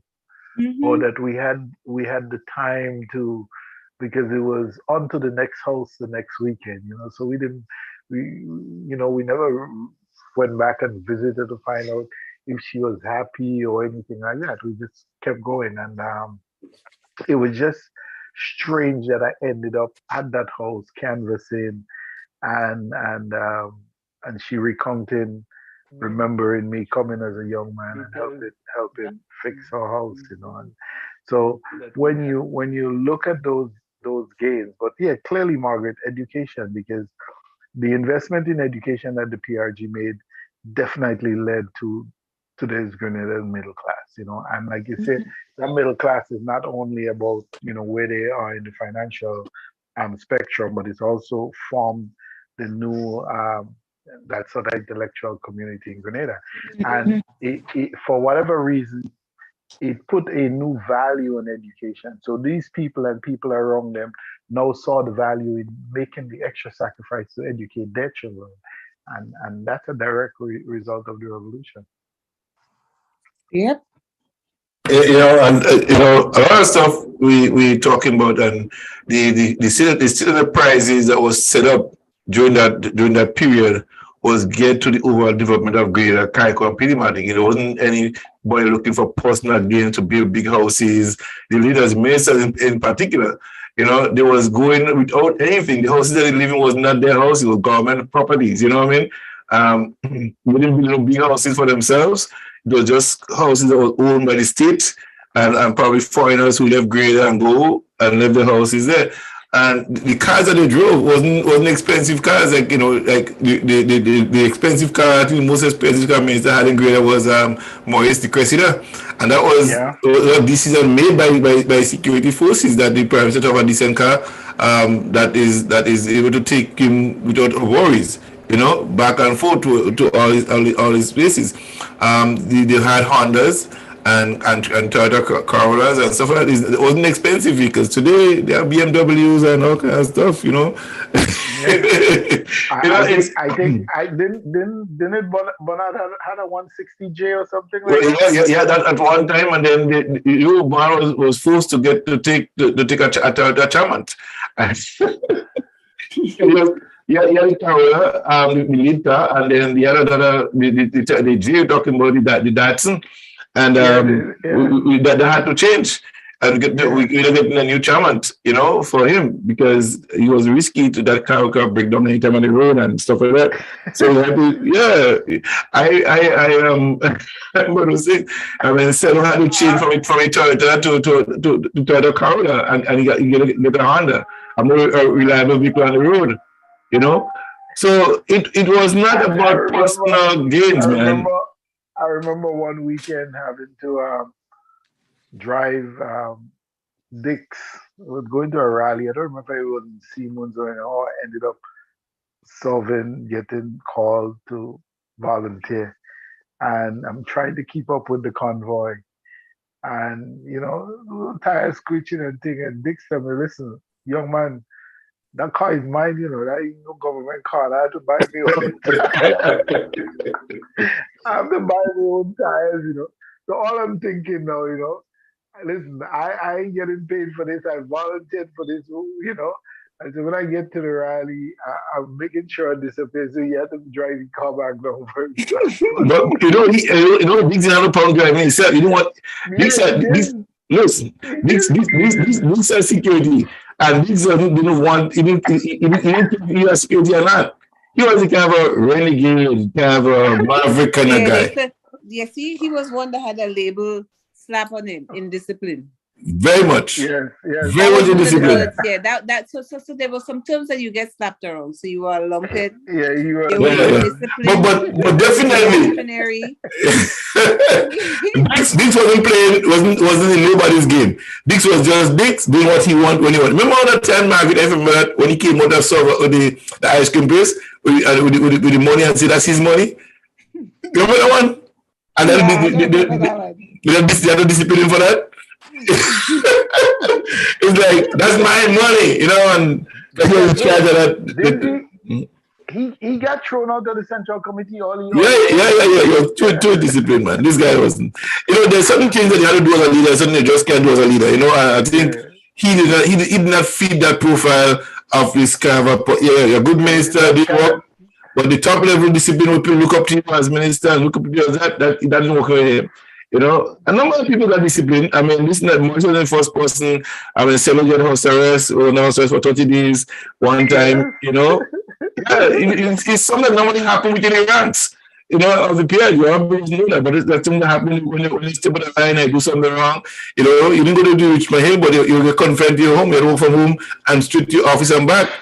That was I remember I went to Jamaica at G.C. Foster College for it was like a 1 month training symposium, whatever, on sports management, and was literally out of the country for 35 days. And when I came back, I was called to a meeting, and when I left the meeting, I was, this is crazy. A man told me, I was bordering on being a counter-revolutionary because I was not getting the work done. And I'm like, I haven't been here. I got called lumpen element. I'm like, what is going on? Exactly. And I'm literally not in the country for almost 5 weeks. I have no idea what's going on. It's not like no, we can text on WhatsApp and find out what's going on. I literally, and I give you a joke, right? I remember, I don't know why. I was coming from Finland one time. We ended up staying too long, missed the flight, missed the connection, coming back from Russia to go into Helsinki. And then we got back to, we flew from Jamaica to Barbados, from Cuba to Jamaica, then Jamaica to Barbados. And when we got to Barbados, we had missed the flight home. So there was a little 15-seater that in those days used to fly from Barbados to Carriacou and then to Grenada. And they told me they couldn't get me on it. But they had a problem with the plane and that the battery in it was no good and that they had to kind of kickstart it. And I'd never heard of a plane being kickstarted before. But and you went on that plane, Delbert? You went, Margaret. I was so homesick and wanted my mother's cooking, right? Oh my God. I saw them push the plane and they kickstarted it. And I got on board and the plane was full. So I got the seat because it was one pilot and the pilot was my age. He looked my age or younger. So I'm sitting right up next to him. I think it would there, but no, there's no problem. And I'm sitting there now, and all of a sudden, the reality of my stupidity, step in, and I'm like, "What did I do?" Because I'd never, and I'm like, "Okay, what if this guy pass out? What's gonna happen? Can I take over this?" When I got to Carriacou, I was like, "Okay, a major part of the trip is over. We have 10, 15 minutes to pause, and I'm good, When I got to pause, I went down on my knees as an old Catholic made the sign of the cross. Oh my God. And headed home. And, I think about that all the time. You think somebody can get me to do something like that now? No. It's funny because I went to Carriacou. Keith Welch and I, they had sent us up to Carriacou to do some stories. And I remember coming back down to Grenada. We were flying back down. And that was the seat that was available, the one seat in the front with the pilot. And, I exchanged with somebody else. The other person go in front.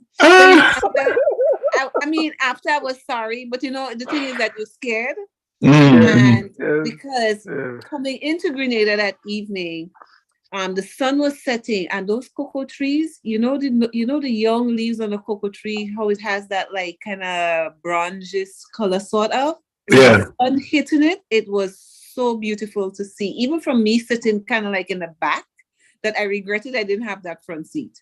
But at the time I was scared because when they tell me that's where I had to sit, I was like, no. So I switched with somebody else. Yeah. But I think that the revolution has set a new standard of how we should live, how Grenada should be developed. And I think it's crazy to abandon all the projects that the revolution had in place and was doing for the better development of Grenada. I think that the injustice to the Grenadian people. And I hope that this new administration in St. George's will take a real hard look at the plans and the effort that the PIJ put into nation building and adapt it and bring it out to the people. I think that's where we need to go. I think the whole idea of coming up with new things is fine, but if what was working well, was doing well, let us continue to do it. Let's build on it. Let's build on that and let's take Grenada forward. I think there's the time when you spitefully neglect certain things because of the who created it and who started it and stuff like that is a disservice to the Grenadian government, to the Grenadian people. I think people need to be engaged again in a serious way in building of nation instead of building of individuals in a sense of it's about me and not building the individual to build Grenada. You know what I mean? I think that was happening, building people to build Grenada. That was one of the things. You get people educated, you get them to a certain level, you get them trained, you get them in position to make decisions, to do things, and to build Grenada. So you develop the person to develop the country. Now you have people just trying to build themselves and not build country. I think that this service to Grenada. I hope this administration will change that. And the business community in Grenada has to see the value in continuing to contribute or invest in educating our young people. Because if you educate young people, they grow up to have better lives, right? They have higher income, Some of them might turn out to be entrepreneurs. Uh, if you have more people earning more money, they're going to spend more money in your businesses. Yeah. So they have to see that as part of the overall plan.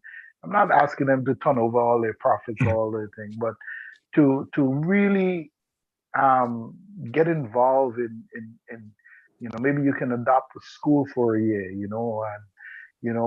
listen, a couple $1,000 here, a couple $1,000 there would make a difference in a lot of children lives. I know children right now, young families in Grenada, young women, sometimes single parents, who may have one or two or sometimes three children at high school age, and they are struggling to feed them and to get pay those bus fares to go to school every day. It's a daily struggle.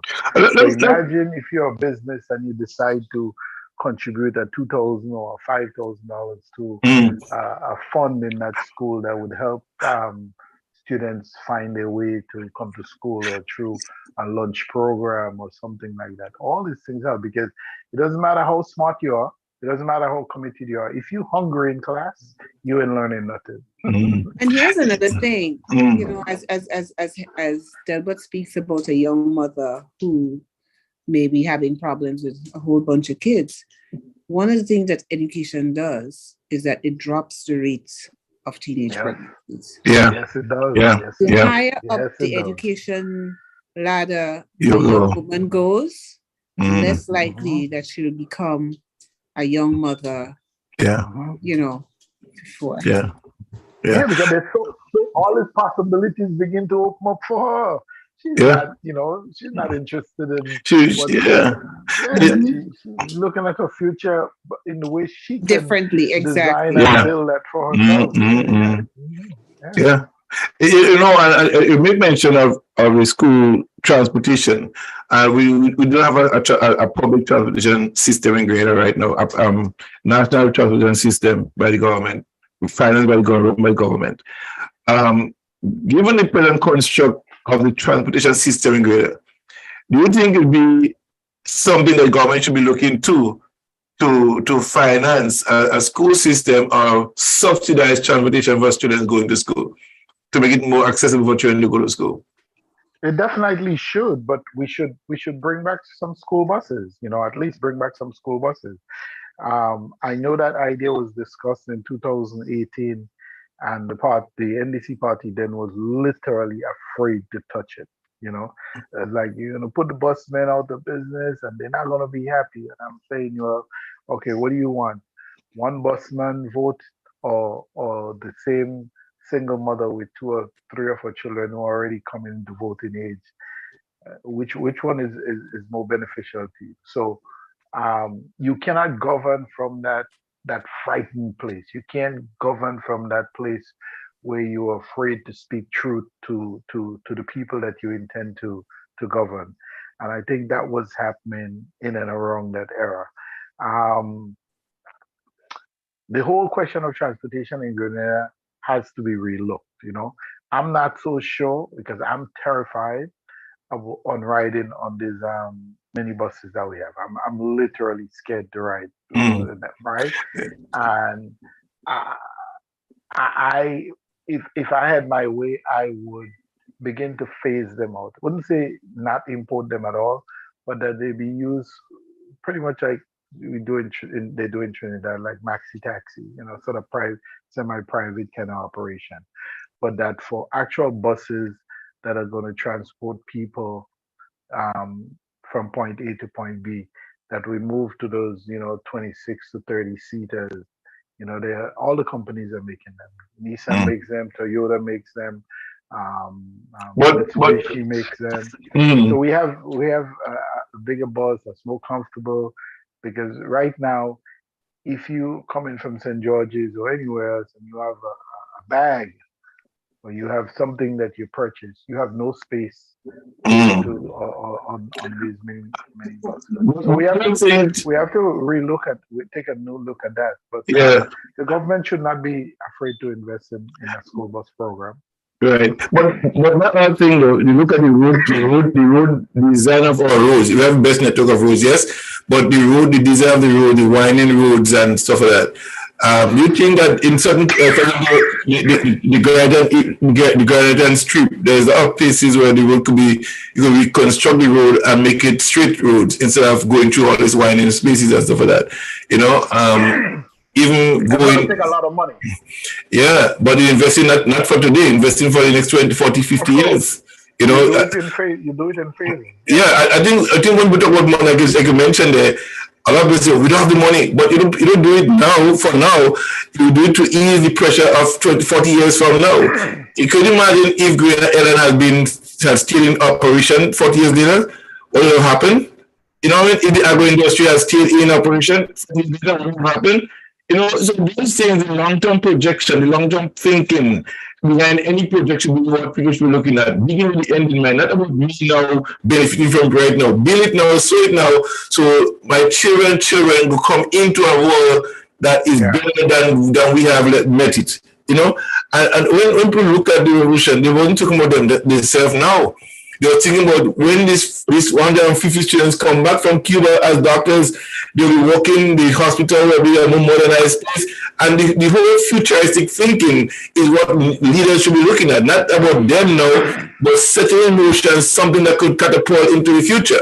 When you start thinking about you have the money now, you start shutting down your operation, start shutting down your thinking and limiting your thinking to now. I think leaders should be futuristic, should be thinking 50 years ahead. And I think when government people, it's not your project, it's not your party project, it's a greater project. And they should look at it from, you know what, how we could improve that the last government. You know, how we could give up, and don't just cast aside and say that don't make sense. You know, let us look at it in a holistic way, how it benefit greater, and let's build it and take it to the next level. I think what this constitutionalized government, this thing, it sets a certain message that if I want my party to get credit for it, if my party didn't do it, it's not going to work. Let's put it in the bin and do something else. And they set back Green now 5 years again, you know. And then the next government come after 5 or 10 years, they dump it. It didn't finish. So I think we're ready to move on from those partisan type project thing that if it's not my party, I'm not going to do it. I won't get the credit for it. Well, Mario mentioned earlier, and that is our nationalism. That's important. What we're doing for the nation.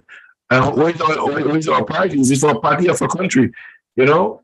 And I think that we start thinking nationalistically about our country and not party. You know? I think election time about party, but I think when everybody comes together, it's greater building, not the NMP or NDC party, we're building a greater for everybody to enjoy. Yeah. So that's where we took it. I wanted to ask another thing. In terms of the roads, we talk about the roads, the healthcare system, we talk about education there.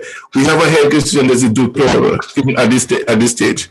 Do you think now that this new administration is at the helm of the health system and they're now in charge, what would be they should be the first line of march in looking at the present construct? What should be the first line of march in tackling that health problem that we have? It's a crisis. Wow. I'm not the best person to ask that question because no, you actually are. Why? Listen, my experiences with that health system in Grenada has been so bad. Yeah. In the last couple of years, it's been bad. And so, to be very honest with you, I have a very jaundiced view. You know, my view of St. George's General Hospital, for example, is a place that the only thing that they can do there is grant a death wish. They can't do anything else there other than that. And I think the only way to solve that problem really is to bomb that place and start all over.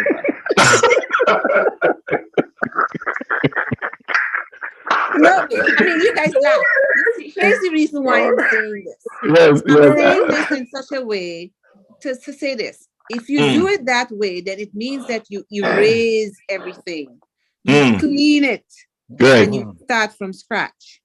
Thank you. Because if you try to build on what you have, it's going to be like what old people used to say is like taking new wine and putting it in an old cask. That's basically what's going to happen. Because the work ethic, the level of care, the practices are so bad that for people who are coming in, they're not going to learn anything there. It's not somewhere that you're going to learn anything. I mean, it's really and truly, it's a perfect example of how not to do something. Healthcare. You understand? Yeah. So when you bring people in, inevitably, they're going to learn the same bad habits. So the system is not going to change. Really and truly, to fix it, you literally have to erase it and start from scratch. You know, you remind me of a Bible quote that the children of Israel when they left Egypt, the old generation had to die to take the new one into the promised land. You know, and you know, what I'm saying is to say that, and I'm so what you say, Margaret. I know I'll probably that blunt as you can, the experience that you have had over the years in the hospital, in your family, and so on. I really do believe that leadership is responsible for change. Yes, and if the leaders doesn't show care, and I have this thing about if you don't take care of your lawn, I don't clean your lawn, the people in the community will treat your lawn the same way you treat it.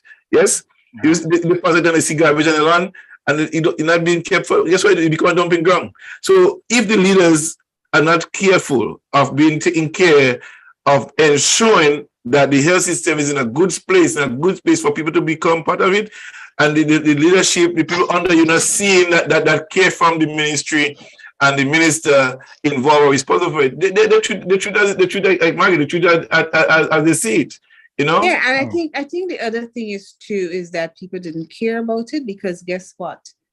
The people in charge, they can always jump on a plane and go. But I have always made the point that simply because you can do something doesn't mean that you should. The other thing is too, is that it is not, even if you could afford to leave, it's not always possible to leave because there are medical conditions sometimes that prevent somebody from flying. And you have to use what you got there. And COVID taught us one thing is that even if you had the means, you couldn't go. You couldn't leave where you were and you couldn't go anywhere because they were not accepting you. Right. So, you know, hence the reason why you should focus on making those services good. I mean, I'm not asking, I don't think that I'm asking for you to have the level of service that, you know, the level of things that you would have like in the United States or Canada or wherever else. Obviously, you don't have the means and stuff to do that. But I don't know that you need to have that either. When my brother was sick, for example, in 2019, I spent 2 weeks in that hospital, just observing. And I left there convinced that they didn't really need a new hospital. Even if you gave them all the bells and whistles, it was not going to change the standard of care. It was not going to change the standard of care. The other thing is too, is that there are places in the Caribbean that have less than Grenada does, and they're doing better than Grenada is. Yes, absolutely.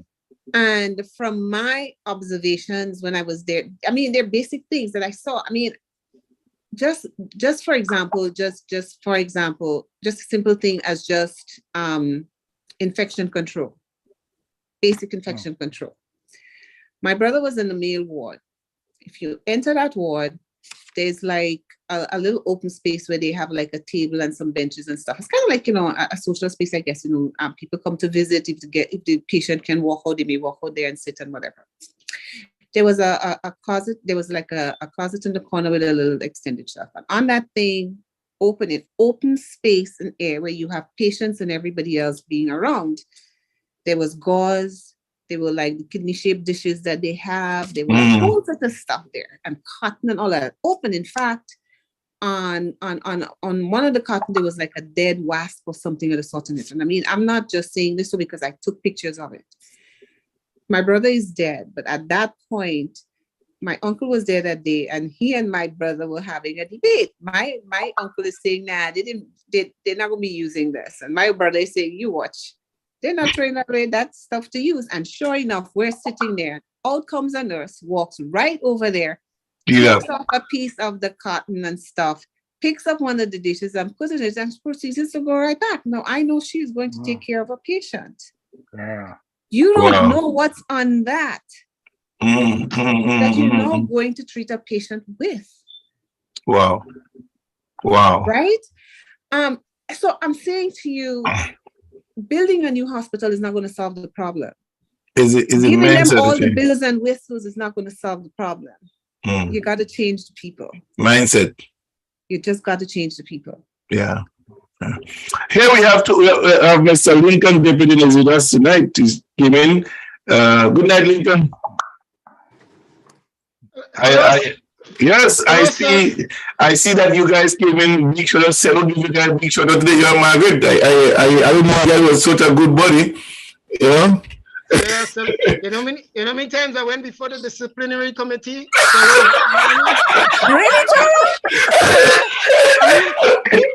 I mean, those guys are serious. I mean, you had to studies, right? But I had to work, so I couldn't go to studies. And then you miss studies, no matter what the reason. On a Friday, I had to go to the disciplinary committee. I said, but I was working, you know, I was at this rally. So I don't want to hear that, you know. Discipline for you. Yeah. So you guys, you see now, you understand the reason why I told them thanks, but no thanks. There was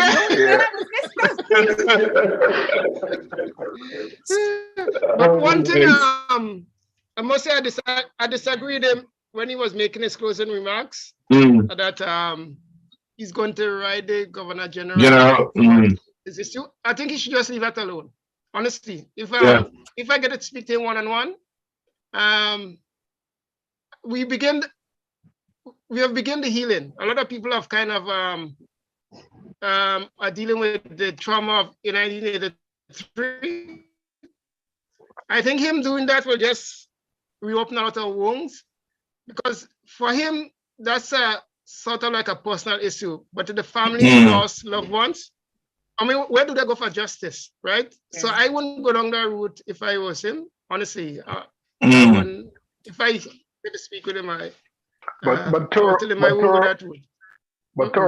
how does that same thing square with somebody like Tan, who every single piece of evidence, every single thing, no judge in the United States would have held Tan up on charges. How does that square with somebody like that? Right. But listen, we understand the injustice on those guys' part, but how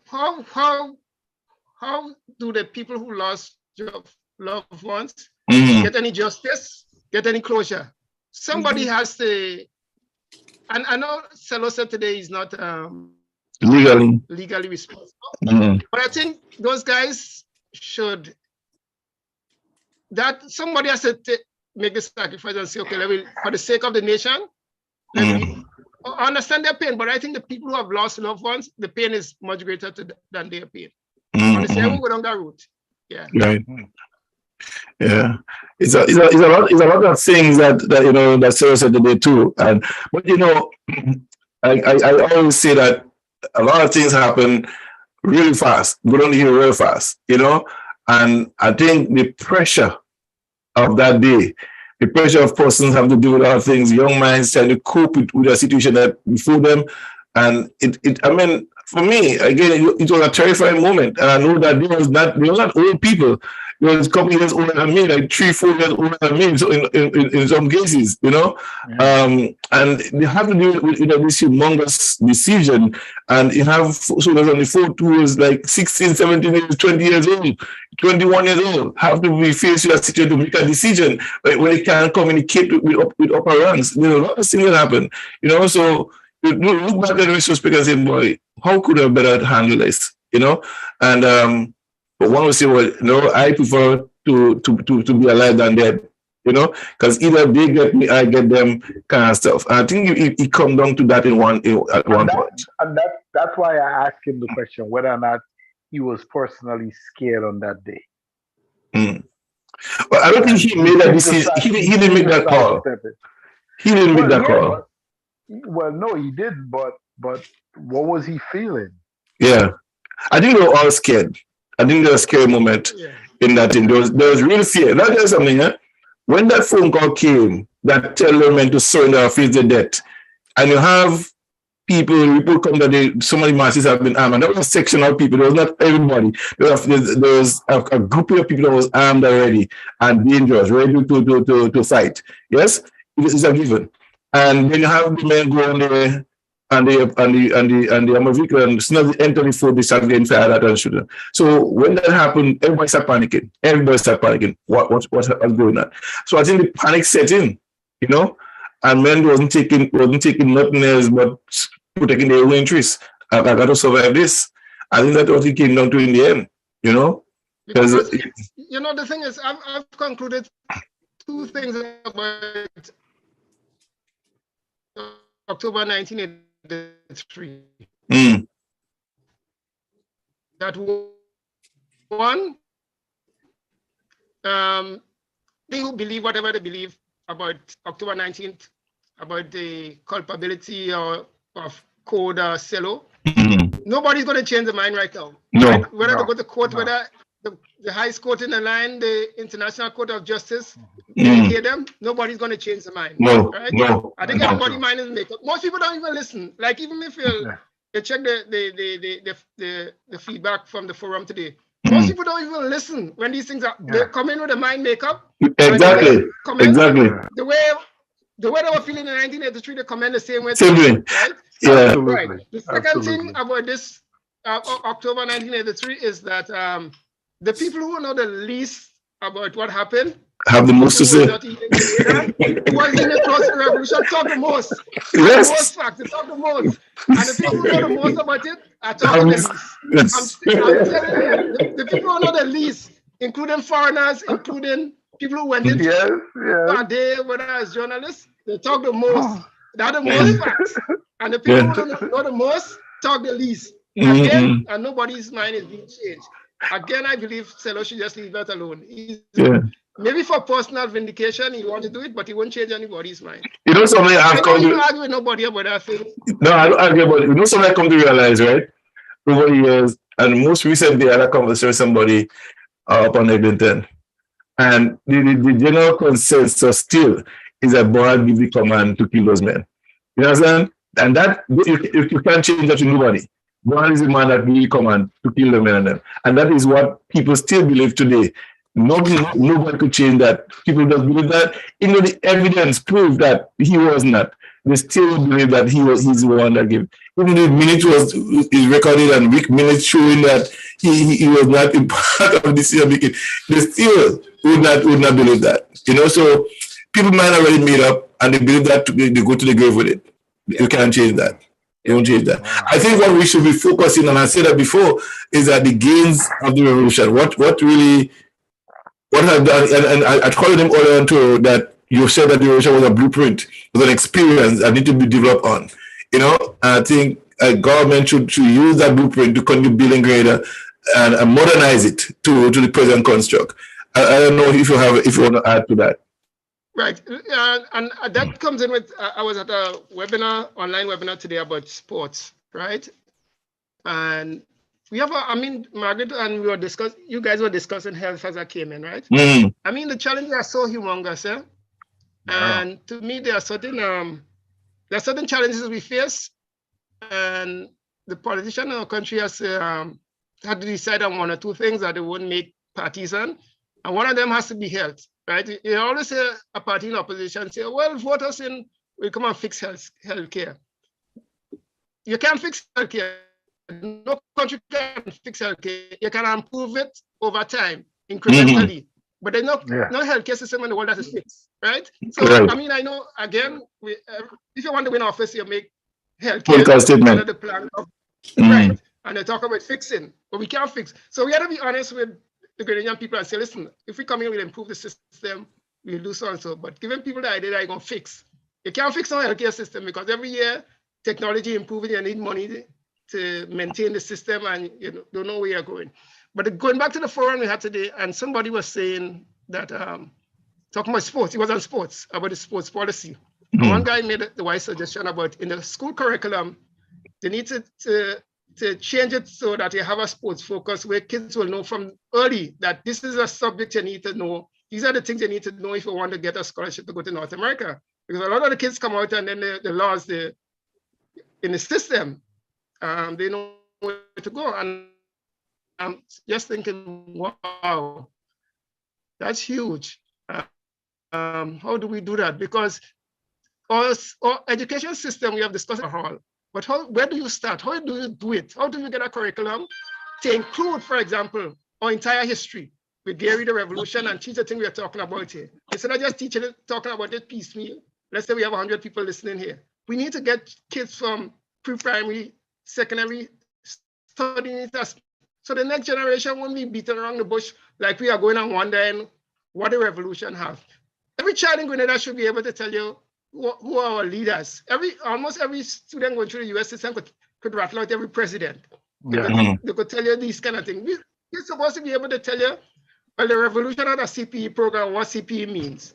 People today still asking what a CPE. I mean, that's crazy. You know what I mean? So again, it goes back to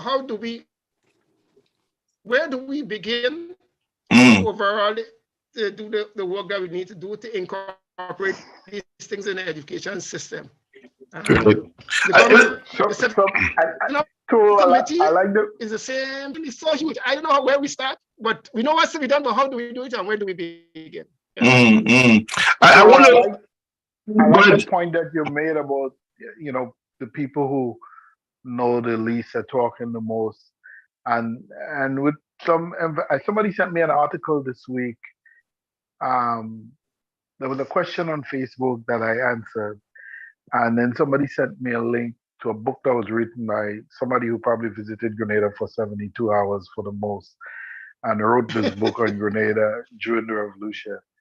And he had a number of portfolios, the portfolios of the ministers, and he had Morris listed as the Minister of Health. And wasn't it that? I said, huh? That what? I gotta repeat that part.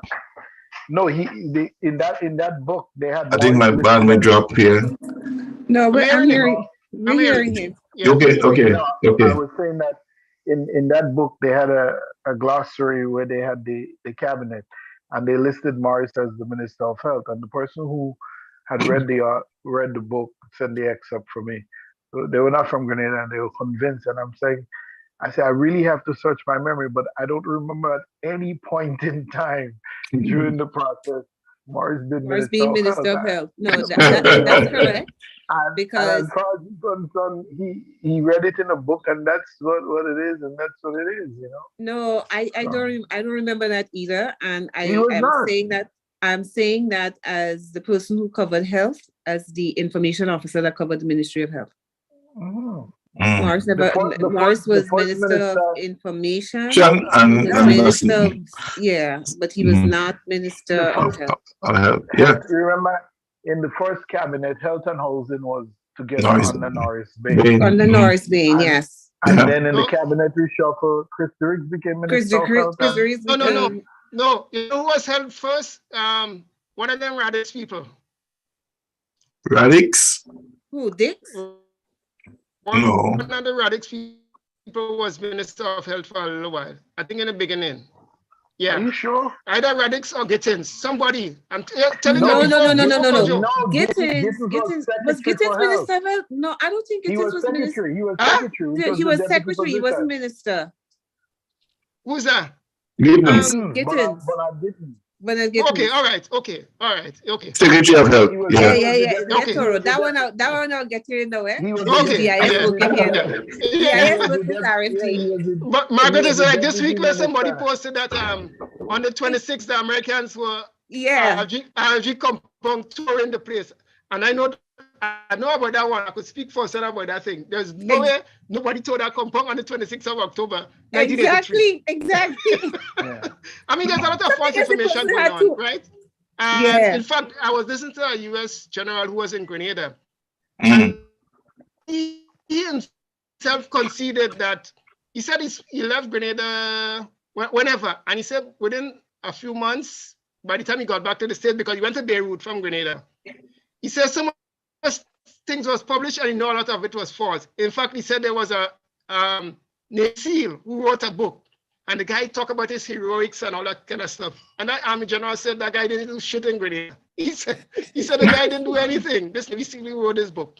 So there's a lot of misinformation. But again, I don't know if we're going to change his mind who believe anything. So yeah, a lot of stuff, false narratives. People, going back to the point, yeah.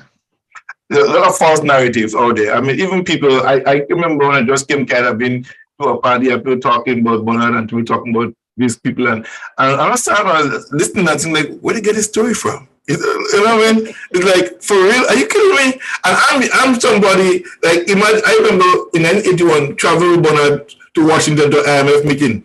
Okay, me and Lord McPhail and so on. And on the plane coming back, these big people in the Express newspaper, that boy couldn't freeze code. Freezing Grenada, you know, run away to spend to bank money outside because in his personal account. Like really? Like, give me a break. You know what I mean? I'm like, where is this information from? But all of it was set up. It was all, and that comes from inside Grenada. It's not outside Grenada story. There's somebody in Grenada. When you check it out, the story came from right inside Grenada, you know, from government, you know. Did that, and they found that it was Jackie. You know what I mean? You see the danger. I mean, you can. How do you not? I mean, how do you correct false information that's out there? Yeah. Right. How do you do? Because the thing is, again, why for me personally, I don't engage in conversation. If I'm with somebody and they believe something, even if I know it's wrong, I just let it go. Because from the time you start defending, like if the once you start trying to correct a position, they either label you. Would I change a position? Yes. Right? And me, if I try to tell you something that I know as a fact, right? And then they start labeling you. So I just. Let me ask you something too. We were talking about the health thing. And Margaret was talking about revamping. What I was speaking about. Go ahead. Just kind of correcting a lot of things he said, right? He said some names, some guys I knew. I talk about one guy who was one of the first informers, and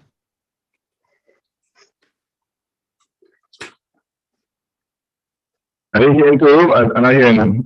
Yeah, too. So we lost you there for a bit. He sold it, and he called up.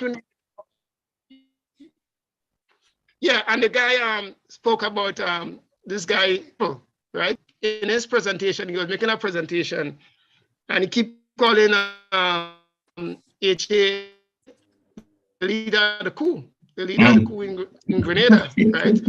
And to me, I mean, if there was a coup leader in Grenada, the one farthest away from that would be HA, the late HA. Honestly, yes, very fast, very fast. If there was a coup leader, the last person I would position would have been far away from the you know? Yeah. Far away. You know, I recall taking a letter to HA the night of the killing on the fort, and he had no clue who died on the fort that day. I'm telling you. No, I'm serious. Ask Peter David. I gave him the letter to read, right? And he had about 2 minutes or so to go on the radio, right? And he going through times and like, wow. And Peter said, you got 2 minutes, time to go. HA read the stuff in the room, on air. And he couldn't really unfold what really went on. The story that was given to him. He had no clue. He didn't write that. He was given that to read. You understand? So when we're talking about HA commanded this thing, you know, I started saying about this whole thing, right? People like me and other persons who was close never got a chance to testify, even though we were interrogated, questioned about the event, we were never given a chance to testify in the court. Never. You know, for example, when St. Paul said that he heard go ahead and give an order to kill Morris, St. Paul was sitting like way down at the bottom of the hill, on the box of ammunition right there. I personally went to St. Paul, made sense here, Dwight Jeremiah, Ricky Paul. I was still saying, but what's going on here, chief, man? What's going on? What's his rumor? I see, man, the chief F up, you know what I mean? I say, Maurice putting a hose in hot water, he shouldn't be done that, you know? And when you couldn't hold those men and them saying those two, he was way on the bottom, never on top, close to them. And matter of fact, he says someone arrived at the court at Frederick, he never subordinate. When we got up there, Sembo wasn't even there yet. On our return, when we was going out to Barnes to take up our clothes and go back up on Region 1, then the permanent battalion was going up with him on the truck, you know. Yeah? So he didn't see Bernard, no tomato on that food. When we returned, he saw us come up there with the car, and the car was empty. We was in the car. It was two of us, really. Me and the Caesar. Right? And the other car had Dwight and the other guy in it. So he didn't see Bernard, he saw the car, and he assumed that Bernard was up there. So seeing the car, Bernard was there, but he never saw Bernard.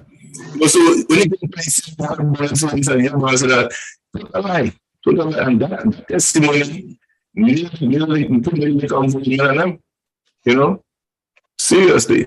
But a lot of false narratives have been put out there, and I think I was saying, you know, you can't convince people otherwise because you believe what you believe already, you know, and you can't change that. You gotta die with it, you know, and leave it as is. I'm just hoping that the children of the children will learn later on and fix it. You know, never have that again repeating our history. Never. You know, because everybody is traumatized on both sides of the fence with this thing. The people lost people on both sides, you know, and it's a shame that it happened that way. But you know, trying to correct it, only you have a whole generation to fix this thing. It can't be fixed right now, and the people who believe what they believe in, a whole generation have to die to mess with that. You know what I mean? To bring a new ones to the whole thing, you know. And nobody liked what the end result, but that's what happened, you know. But as you was talking earlier on to about the health section, Margaret was making mention of bombing the whole place up and start afresh, you know, and create a new ones in the health system. And I know you talk about sports. And so how do we tie sports, health, and tourism together to create a better functional system in Grenada? How do we do that? I honestly don't believe we could do it. I mean, I know it falls within the purview of the government. I don't believe the government could handle that while taking care of day-to-day business of the country. And I don't know what kind of parallel system we could get good people who to work on it and then implement it. But I mean, honestly, I don't have an idea how we're going to do it. And whoever is working on it also have to think about funding, because you can't get away from whatever you're doing is going to need startup funding, and then you think about long-term funding. But I don't see how the government in its day-to-day operation could work on something like that, where you need to overall help, you know, do a whole overall of health and education, especially if you want to integrate it within an existing public service, which operates in silos. So the Ministry of Health is the Ministry of Health with the PS, and the Ministry of Education is the Ministry of. How do you amalgamate, if you need to amalgamate these ministries and change the mindset of the people who's supposed to run the system? How do you tell them now, okay, you used to operate like this for, say, 1950 something, but this is the direction we're going. It's not that we want to throw you out of the job, but we're now in 2022 going into 23. I mean, you want to operate on so many different parallel tracks. How do you do it? I mean, honestly, sitting here, I'll be lying if I tell you I have a blueprint how we could do it. You know, you mentioned that, and that question to Cello. How you guys did that in 4.5 years? Health, education, airport, everything. And I remember you saying that only in one conversation we had before, you said that the PRVs did not have parliament to contend with. They did not have opposition to contend with what to build, how to build, when to build, where to go. So they were able to do that without any obstruction. Do you think, given the fact that you have a parliamentary system in operation now, that you cannot do at will what you want to do, so that will hinder the progress of achieving those things that we should have done in 4.5 years? Does it mean that to do those things, you have to start sourcing outside countries to help finance those projects that you have, to improve the system of operation and training and personnel to ensure that the system works properly? But as I said in an earlier program, right? The PRG had a number of things coming in 1979 with the revolution, right? They had a cadre of people, even young people. We were student council, so even though we were young, we had a lot of experience in terms of organizing, either in clubs in our community, either in student council, right? So, and I mean, a lot of things we were just crazy and we were doing. We just like to do stuff, action and progress. Daily stuff, right? So we were doing stuff. So the PRG had that coming in, right? The other thing, honestly, the PRG, again, maybe because of the revolution, maybe a lot of people were in fear, right? When the PRG said move, you move, right? If you move, you call your contact and we try to export it. Right? So when we go to the Ministry of Health, and we say, listen, we get milk and we want to distribute milk. You tell me who the ministry tell me, watch, we had to check that milk to make sure. It passed by taking our milk from Cuba because Cuba is thing. We say we bring in milk, we want to distribute in the school, and it's not distributing. Right. Nowadays, nowadays you get that milk. Somebody in the Ministry of Health had to check the bag. Somebody else had to open it. Another person had to wait. So you have about 5 people checking out one bag of milk, right? And then the minister had to go and beg the PS, get the milk out now, blah, blah, blah. I mean, the PRG had them hamburg, right? Right? And so that was one. And so again, the bottom line is the system we have. I know the British did it deliberately. It kind of ties our hands. Yeah. Even if you have a radical government in the Westminster system, they are still limited. At some point, they still have to go in Parliament. And at some point, some smart lawyer will say, I'm a constitutionalist, I know the Constitution. You ain't following the Constitution. And then they delay the process still. Yeah. Right? So our hands are tied. I mean, there are a lot of things we do, but under the system, we're in trouble. So I don't know, again, we bypassing that thing. I don't know how we do that. I care how radical our elected government is. The hands are really tied. And the talent, and I know Margaret was talking about the personnel in health. Or talent, I remember I said that a few years ago, some people didn't like it. Our talent pool is not deep enough to do a lot of things. And they brought in additional human resources to help push the revolution forward and push the programs forward. The talent pool is just not deep enough. There's a lot of things we need to do more. And not only the talent, but the creativity and the passion, and the passion for doing it. You know what I mean? A lot of things we did, we didn't have money, but men just wanted to exactly. try. I mean, the man pushed me into the registration, and I was like news editor. The first job, within a year, I was running the newsroom. I said, watch, something I have to do a good job here. I want to feel. You understand? So I work at night and day. Yes, and that goes back. Yeah, that goes back to what I was saying, what I said earlier. And I don't know. I honestly don't know. I remain convinced that when it comes to health, and I think in a lot of other areas in Grenada is not about money, resources, Yeah. In health, for example, as I said, is literally changing behavior, Because Toro, if you won that how much $1 billion lotto tonight, and you decided, okay, I'm taking this and I'm giving it to Grenada to build a hospital, I put in all modern equipment, I'm telling you, the standard of care is not going to change. It's a mindset of the chief. I won't doubt you. And the reason why we have to find out. Some people, like in every profession, go into nursing because maybe they like it, maybe it's the only job they could get. There are certain professions where you have to have the passion to do it, otherwise you'll get crappy service, right? You could make any excuse for any profession and say, Well, the reason why I slacking, the reason I'm putting out it because salary low. None of us working for the amount of money we would like to, or we believe we think. So, but Margaret is right. Where do we begin to? And again, and if you look at our healthcare system, we made some improvement during the Revo, right? Not so much in the infrastructure in the building, but in terms of service. And you know why? Correct. We brought in Cubans to lead the system. So if you're working with somebody, if you're working with somebody, or you're playing on a team, most of us here play sports. You're usually the floor of the team usually go with the best player on the team. If you see a man really put on, especially the captain, you're running like crazy up and down on the football field, or the captain of the cricket team, bowling, batting, doing everything, a lot of other players will follow. So when we brought in like the Cubans, help of nurses and doctors, the slackers in the healthcare system had to work, even if they might have caught the Cuban behind the back. When Cubans working, they had to work. Right? They had to follow, they had no choice. And the Revo was watching them. So when the head pass, you want to know what you're doing. So I mean, it's a lot of factors. It's not just but a lot of people like to just say Revo, and without looking at the integrity of it. But there's a lot of things that leadership of the system. Yes. That's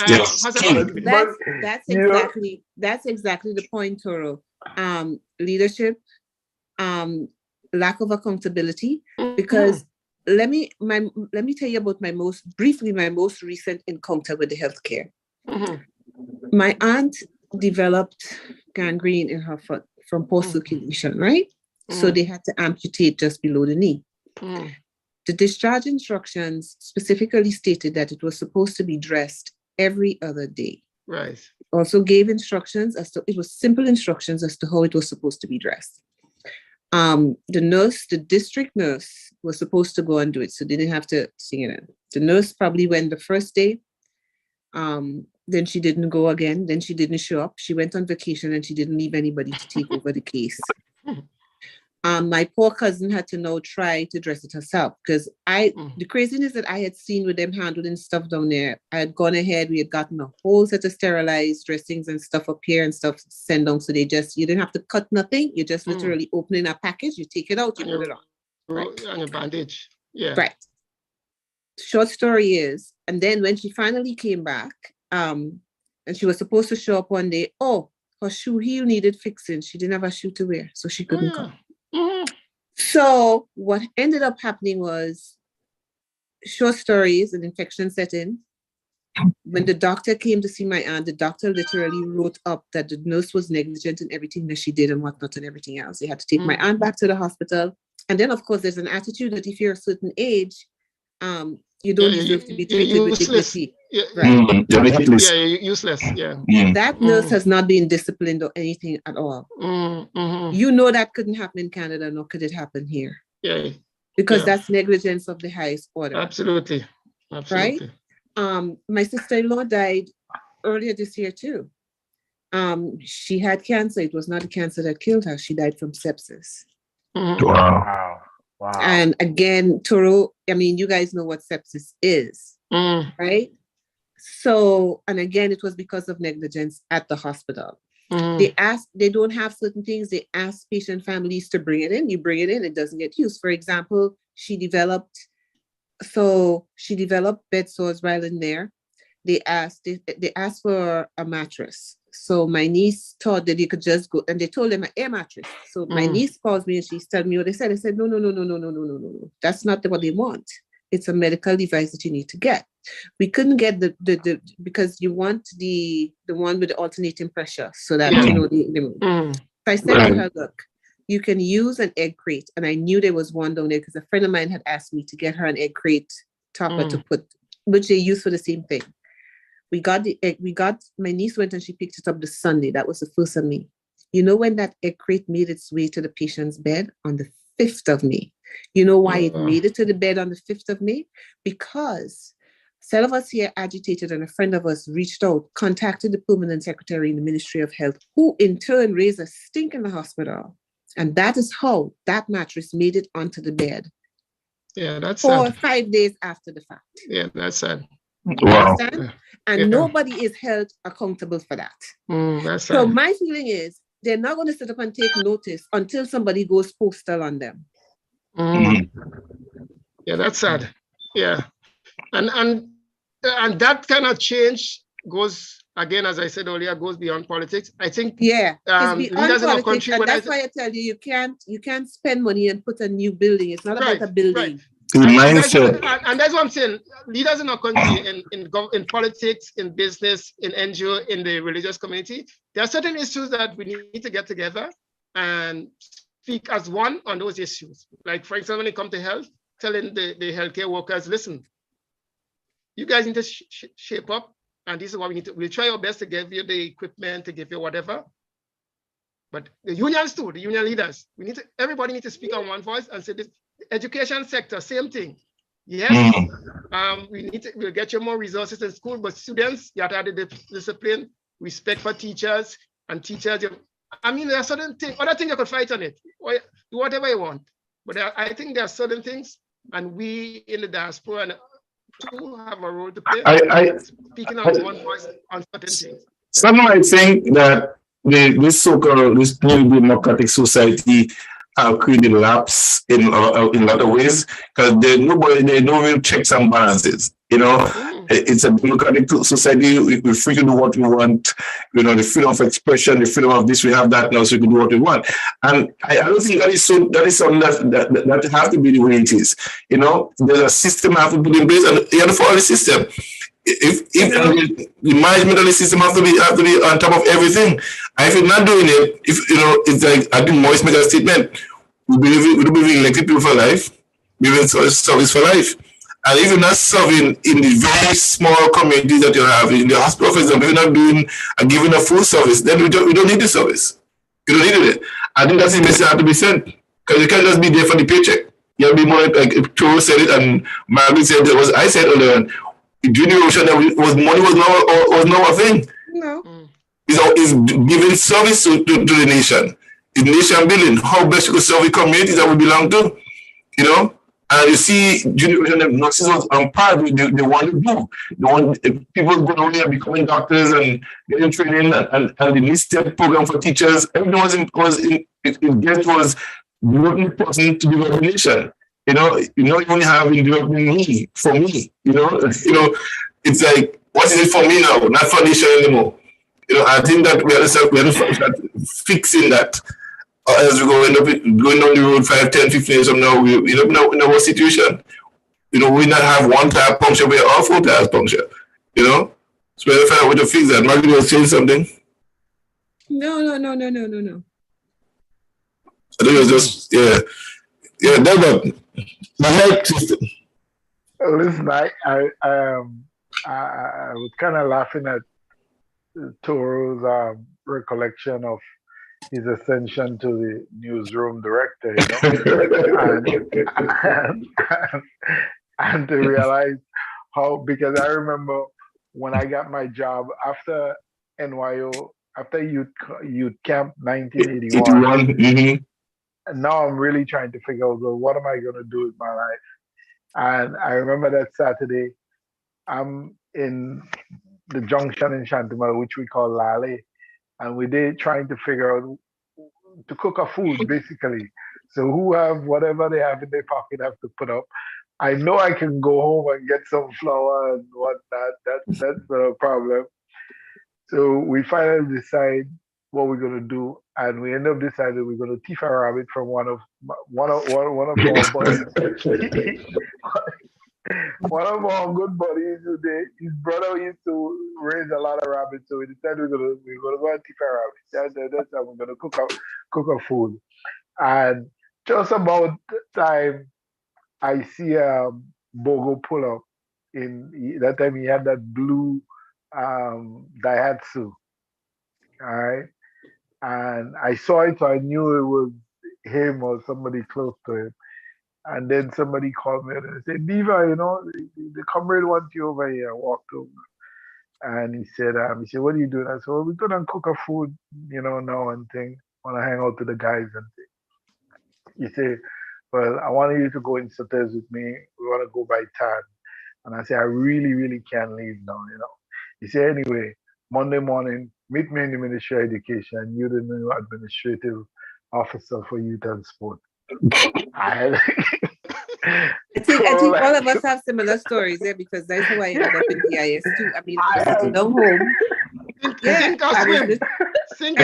was literally sitting down home, just finished IFE, and sitting down home and pretty much see Richard Duncan sweating coming up the lane. Oh, they want you to report to GIS Monday morning. I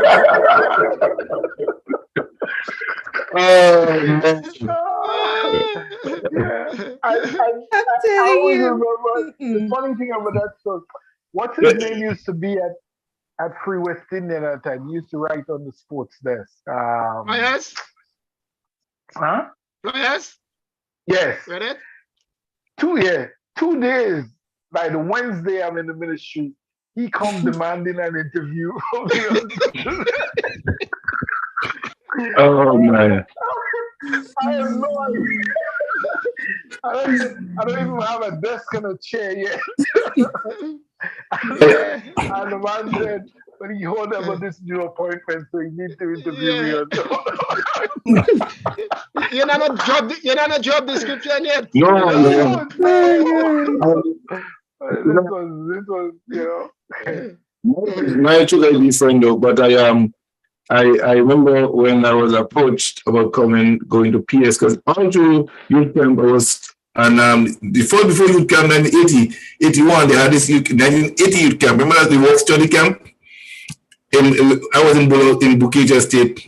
We were hosting young brothers and we was kind of a more there was good security unit around us. And we was chosen out of that unit as young security officers and stuff like that. So they watch you, they really study you, see where your head is places and what you're doing and stuff, and they pull you out of that way. You need it for this week, you need it for this, you need it for that. And we got chosen out of that whole thing, me and Jeff and Warren and those guys. I know Jeff and Warren, all of us were in the same pool, and those working in CI, counterintelligence, and were in personal security. So they already decide, they know who you are already. So you can drop that. You know what I mean? You see, to be a good measure for that. I remember I had a conversation with Byron Campbell, and he said, the boy called and told me some buses coming next week, and you wanted to lead that child to be the man in charge of that thing. Pull a team together. If you fail, call me. If you need a best call, but you have to sign up. You got to put together. And Byron was like 28 years old. That's your job. Yeah. The bus come in, silver board, silver organization. And when the bus comes, you take care of it. So everything you need to set up, you will behind you. If you plan running for a car, you can't find when you need help. And the thing is, the good part of it is it pushes us to succeed. To succeed. To succeed. You didn't want to fail because, as you say, there must have been something about you that choose you to do this job thing. So now, okay, so I have to live up to potential. They see some potential in me. This is some potential. Exactly. So there was that incentive to succeed. You know what I mean? Yeah. And up to my life during that 4.5 years, I was interested in journalism. Very much interested. So when I did journalism, I go back, I go news and to the organization. I always was into want to see what's going on behind the scenes. So once I go occupy the room, I'm going to go see what's going on. I will listen to the conversation, watch the angle Will Smith will take when he interviews somebody, and all those stuff for them. You pay attention because you want to be part of that thing. Because one thing that I wanted to do, even in the army, was I wanted to become a doctor, a military doctor. And all my thing was getting towards that. And then 1983 came and that gone apart. But also wanted to be a reporter. I wanted to be part of that thing, reaching from the military side of it. So I constantly doing that. And my late wife, also wanted to be a journalist as well. So after 1984, 83, she also became a journalist, right? Mm-hmm. Her sister auntie got her a job. I think a guy named Mr. Carberry. Yeah. She had a little place set up on top. One of the Indian stores and Gambia Street there. Yeah. Right? Yeah. So she worked with him with Yasin for a while. She was doing court reporting here and there and covering stories of all over Ghana and all of this and that. So she said, I think that's really good, I think we should do something about that. And when we came to Canada, we both wanted to do the journalism thing too. So we just decided we'll do it together. And here we launched Genesis Magazine. And I think that's one of the things that when you have a vision and you can see where you want to go, you just act on it. And just associate yourself with people that are doing this stuff. And I think when people see the potential, they're more inclined to draw you out of where you are and say, hey, I see you good at that. Let me put you there and give you that to do. And I think that's what the revolution was doing. You're just pulling people that they saw the talent in them. Instead of sitting down there doing nothing, they pull you into the role. We know you're good at that. Come here, we have a position for you. You qualify by association, by your works alone. It doesn't mean that you have to have a PhD or anything, but they saw your commitment to what you're doing. I say, if I push him, he could become better. I think that's what they was doing.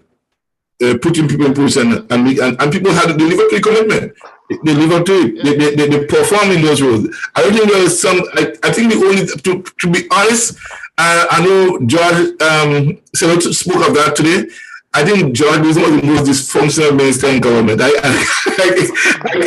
I'm serious. I work with this guy, and I've seen his lackadaisical attitude towards things.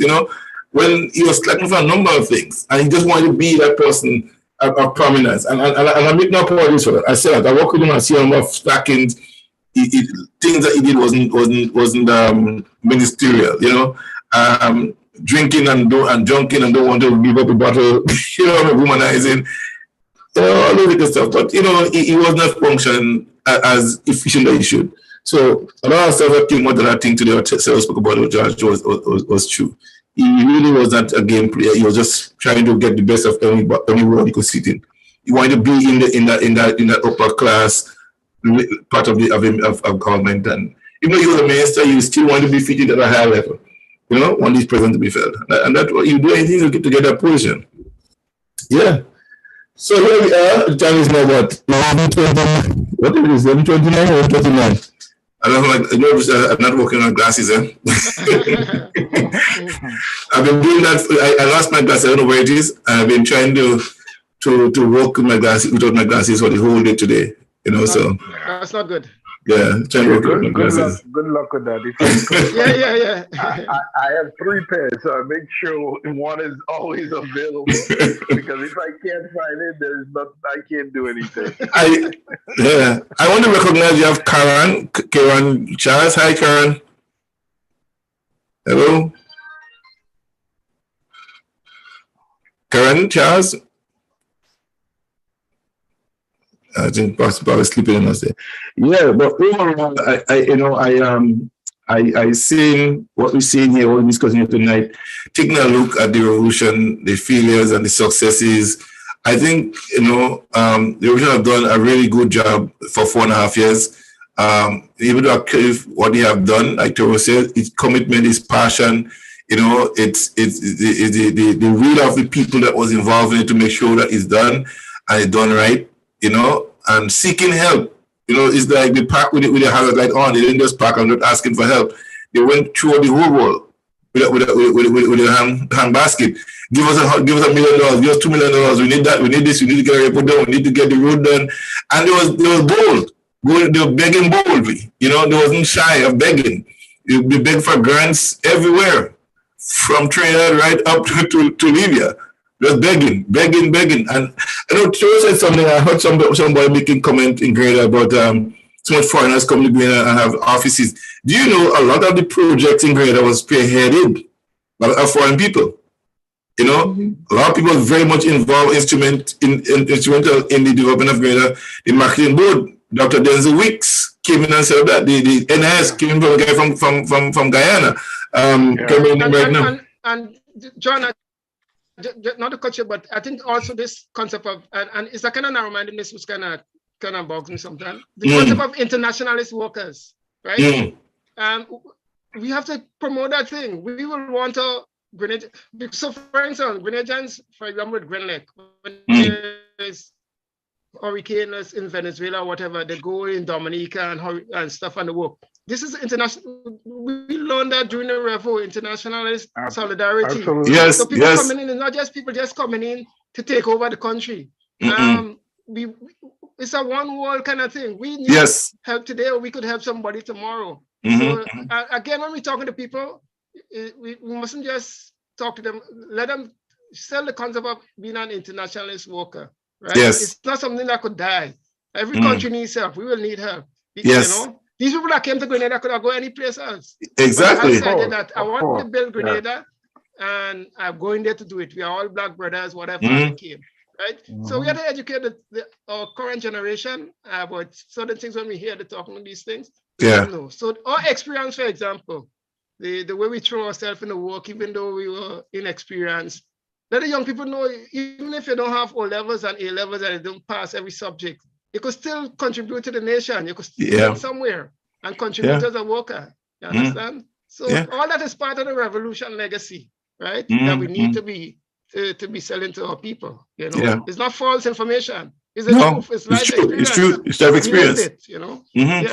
Yeah, I think people try. A lot of people. I don't think a lot of people don't despise the revolution. There's very few for personal reasons, but I think the vast majority of Grenadians had enjoyed the benefits of the revolution. They saw what was happening. They didn't support it, but they like the gains of it. They enjoyed those part and parcel of the benefits of what the revolution brought to them. A lot of people, children, was able to go to Cuba and so become doctors. You know, and we're talking about the middle class in Grenada now is a byproduct of the revolution. You know, nobody can dispute that.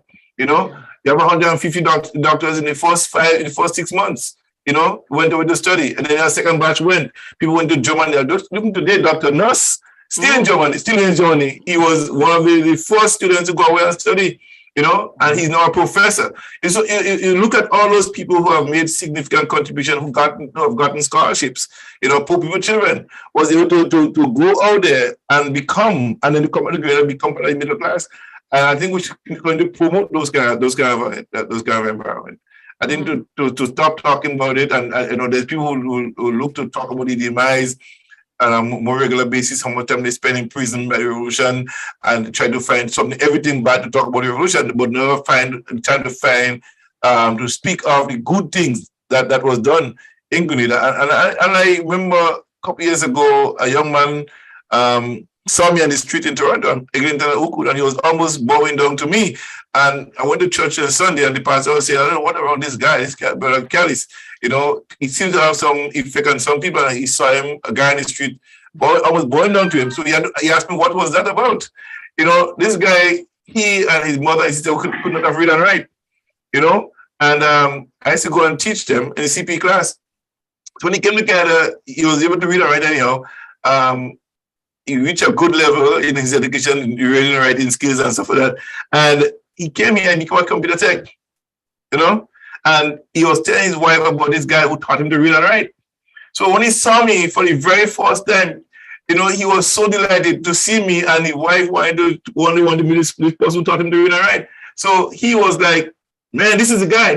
And, you know, like, he was grabbing on how the guys know he's able, the window of the world is open to him, the door is open to him at the world. Now he could do things that he could have never thought of doing. And I said, you know, the revolution have really done that. You know, I was just one of the persons involved in making sure it happen. And to see how he was excited about seeing me, I'm thinking that the revolution has done this. Not John Callis, but the revolution has done this.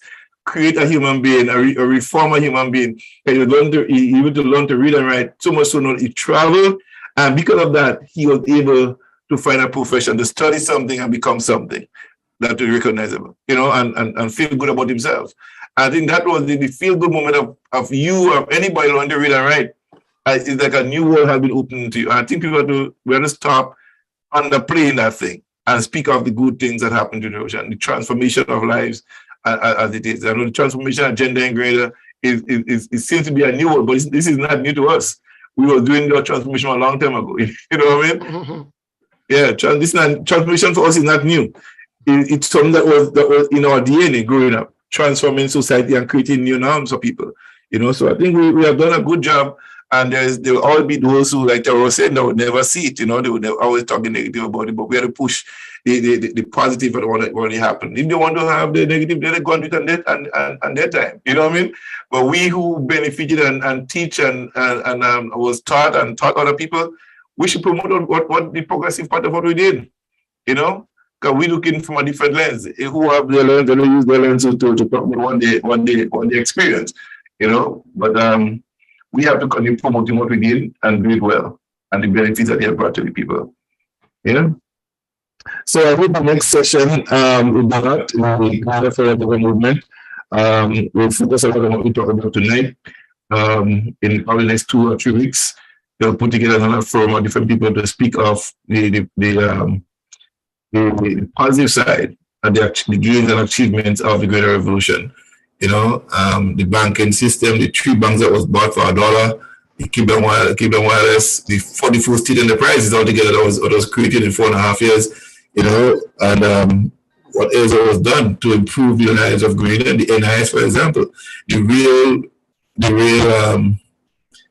benefits should have been arrived from the NIS, still struggling to do that which was part of the key things of having it to establish it in the first place, and that have to be spoken to.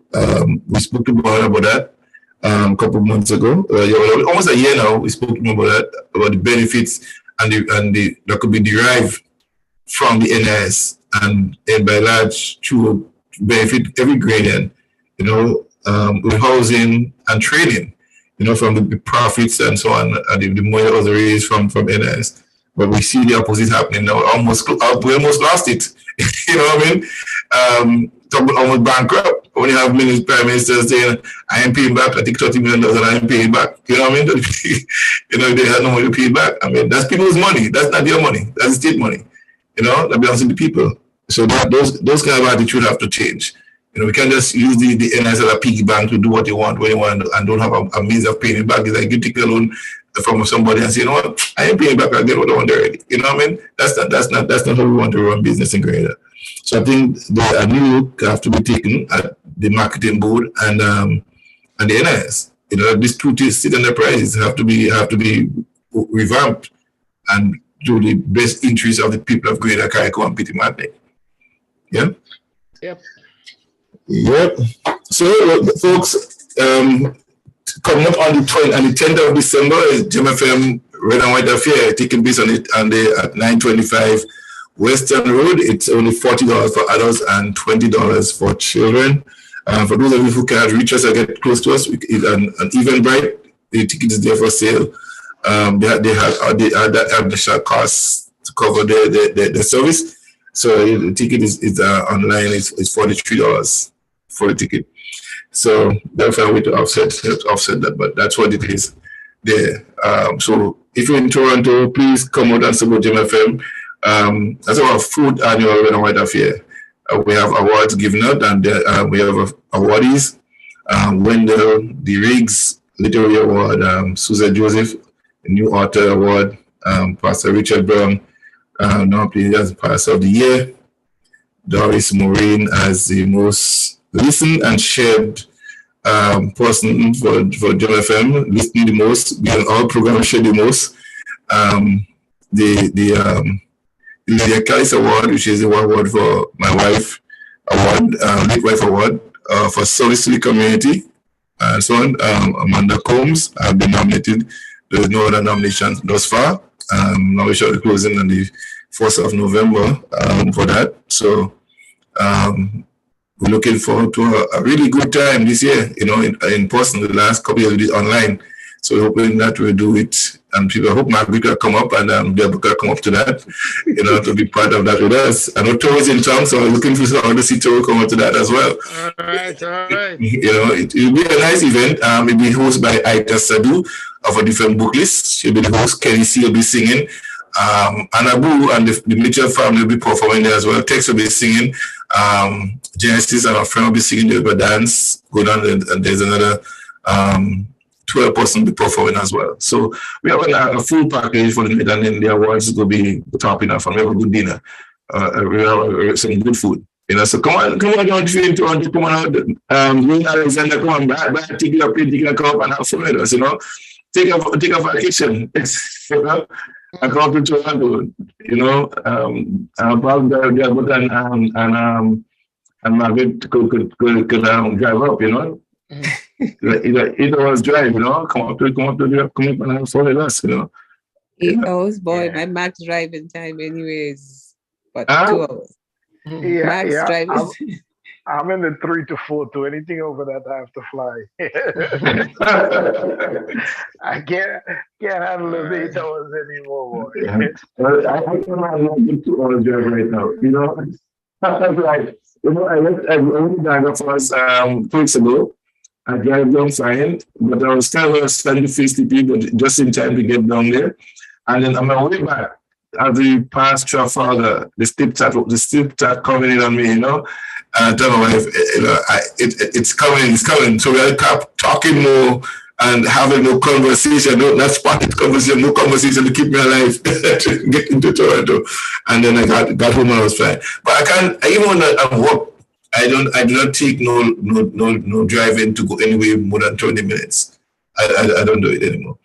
I think my sleeping pattern is messed up here because sometimes I'm here and I go back, I go work on the magazine, and Margaret took your advice to prepare 6 and 7 magazines in advance. So I'm working on the stuff and I have plans for March next year already. I have the covers for March next year and the topics and stuff like that. I think I was saying, Toro, I needed some more of your service, some more articles from flowing through Jam FM, you know, to put in the sports section. Just the news I see right, you just send them to me too. We put them in the magazine as well. You know, we need some more articles to fill up this. Every month you just need the articles to put in there. Okay. I got some authorization from the Russian Times to put the articles in the magazine as well. Mm-hmm. And then CBC, they say I could use it and just give them the credit for the stories. So we just put in the stories from all those news agencies and put them in the magazine as well. But I want to have on the spot article columnists to put stuff in the magazine. I do mine as well, and Gavin is also tasked with putting some stories into as well. So Margaret, I'm looking for you, so give us some tips and some you need to keep writing and putting stuff in the magazine, you know. So yeah, just feel free, write an article on anything. You know, people ask me what to write about. Anything that you're concerned about, just write it. You know, we're not looking to piggyback on anything. They're able to give us some on the financial end of stuff like that, you know, financing and stuff. We need all those kind of topics to be put in the magazine as well. I do all the motivational stuff, like, you know, I have one that somebody wrote back to me about that they use it in their life, you know. I said something to somebody, and he said to me, I read the magazine, I saw it, and I think about myself working. I'm thinking I'm wasting myself at my job. I mean, after reading that, I do have to change my views, you know, and working. And I started working myself out of a job and not staying in a job for the rest of my life, you know.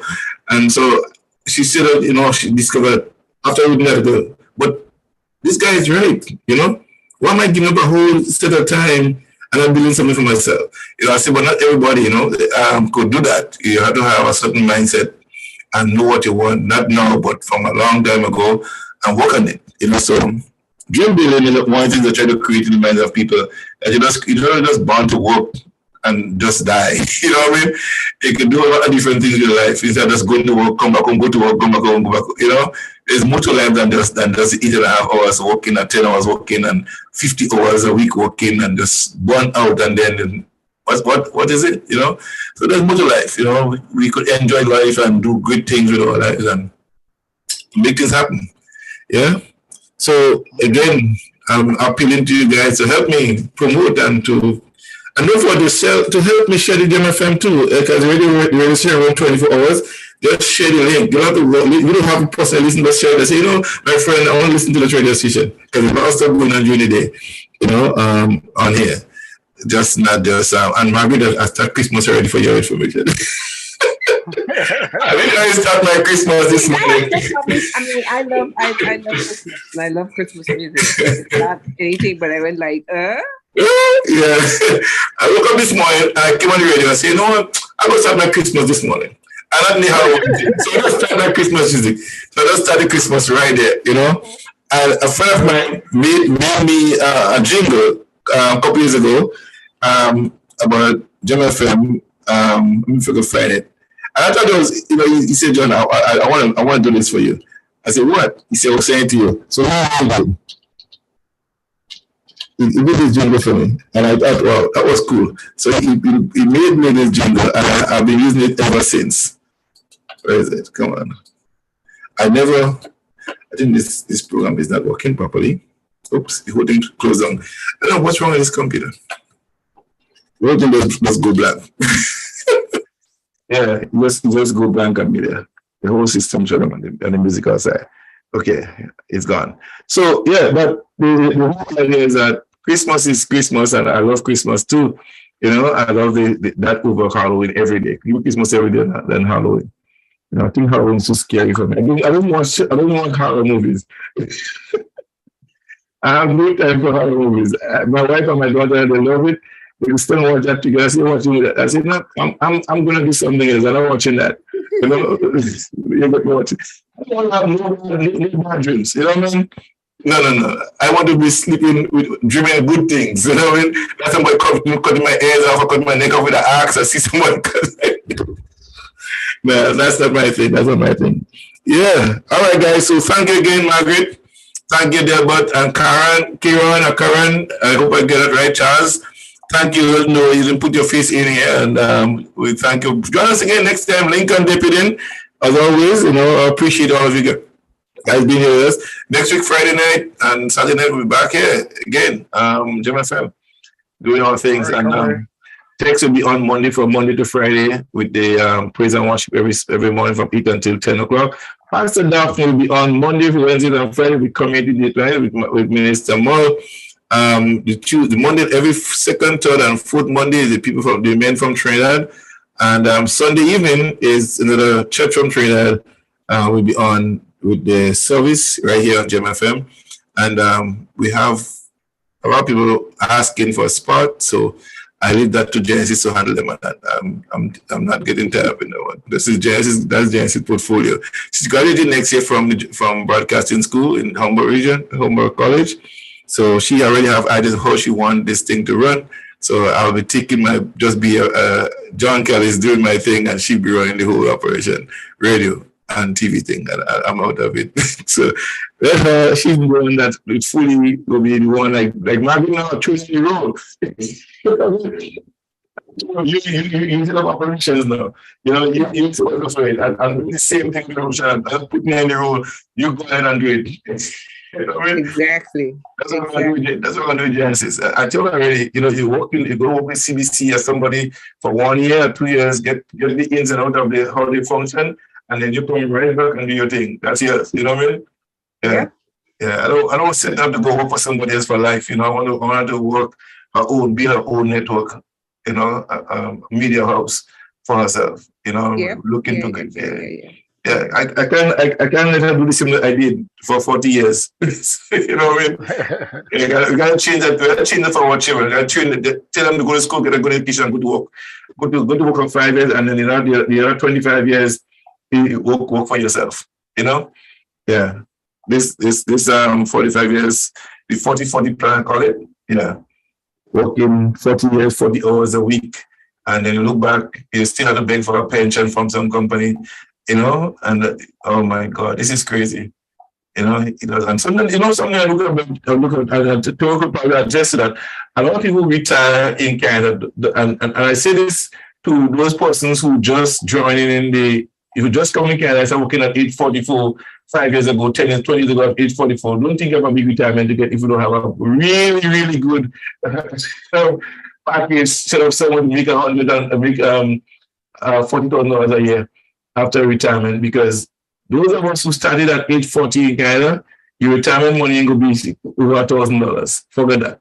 You got to create something. So I encourage people to buy a house and probably later on rent it out, portion of it, to create a decent income. Or buy two real quick, retire before you retire. You have a hustle that income generating stuff for you. Because if you're going to wait for government to give you an assistance or give you some money to get if you retire at age 45, 65, 67 in Canada, and you start working at age 45, you think you have a big check to get from it. You will get $45, probably $600 a lot of money, you know? And you have to do all that qualification for that. You have to put in over 6,000 hours through. I think it is 6,000 hours you have to put in to qualify. And I don't think much of us start at 8:45, could accumulate that in in a short space of time. So, and you know what was, I think Statistics Canada said, I think I read that somewhere not too long ago, the average Canadian had to save $12,000 a year, yeah, to retire comfortable. Now, tell me how somebody making $50,000 a year could save $12,000 a month with 2 children. Yeah, and with the rent, you gotta put your money to work for you as early as possible. Very early. You know, otherwise you wouldn't work. You wouldn't work. And I think the whole idea of savings doesn't save you. Savings by itself doesn't really guarantee you savings. Yeah, you have to invest your money. Because I tell people, before you buy Nike shoes, buy a share in Nike. You know what I mean? As after anything you want that shoes, buy a Nike, buy 2 or 3 for the year, and then buy shares, 3 or 4 shares in Nikes, and every day let it grow, let the money grow on you. But a lot of financial education have to be done among our people. And I'm hoping that we have persons that are looking to get people to come in and have a financial literacy class on Gem FM to help people in Canada, to not only Canada, but around the Caribbean and the world, to help us to be more financially literate than we are right now. Because people are really not aware financially what they could do with liquid they have. So we need to help. All of us need it. I need some more coaching. You know, so none of us is not there yet, but we need to help other people to become more financially worthy, you know, in our own space. So that's one thing we're looking at to help our people, man, because education is key. All right. So one love. Good night, ladies and gentlemen. Yeah. Thank you, Toro, again. So we're gonna see you guys next week. And we're bringing another friend. We need some other females, you know. We need to have more females and we don't accuse of being men. But thank you for sticking around for the last couple of weeks. You've been here with us. Thank you for being a prominent figure here at Gem FM. And I hope those ladies out there who have contribution to make. Don't wait for us to call you. Please call us and tell you how we part of the panel. You know, that would be a great asset for us, having more people on the panel, women, perspective. I also may not be the host of decision for women, they say. You know, in the world of their politicians, we have a change in politics, a lot of women getting involved in politics now. Next week, we want to talk about the English situation where the parents have last 44 days last. And the new prime minister, right? From his parents was really born in South Africa, right? He parents born in South Africa. He born in England. His parents is from England. His grandparents from India. So a lot of stuff we'll look about, and probably guys could do the research on it, and we'll talk about it next week, next Saturday night.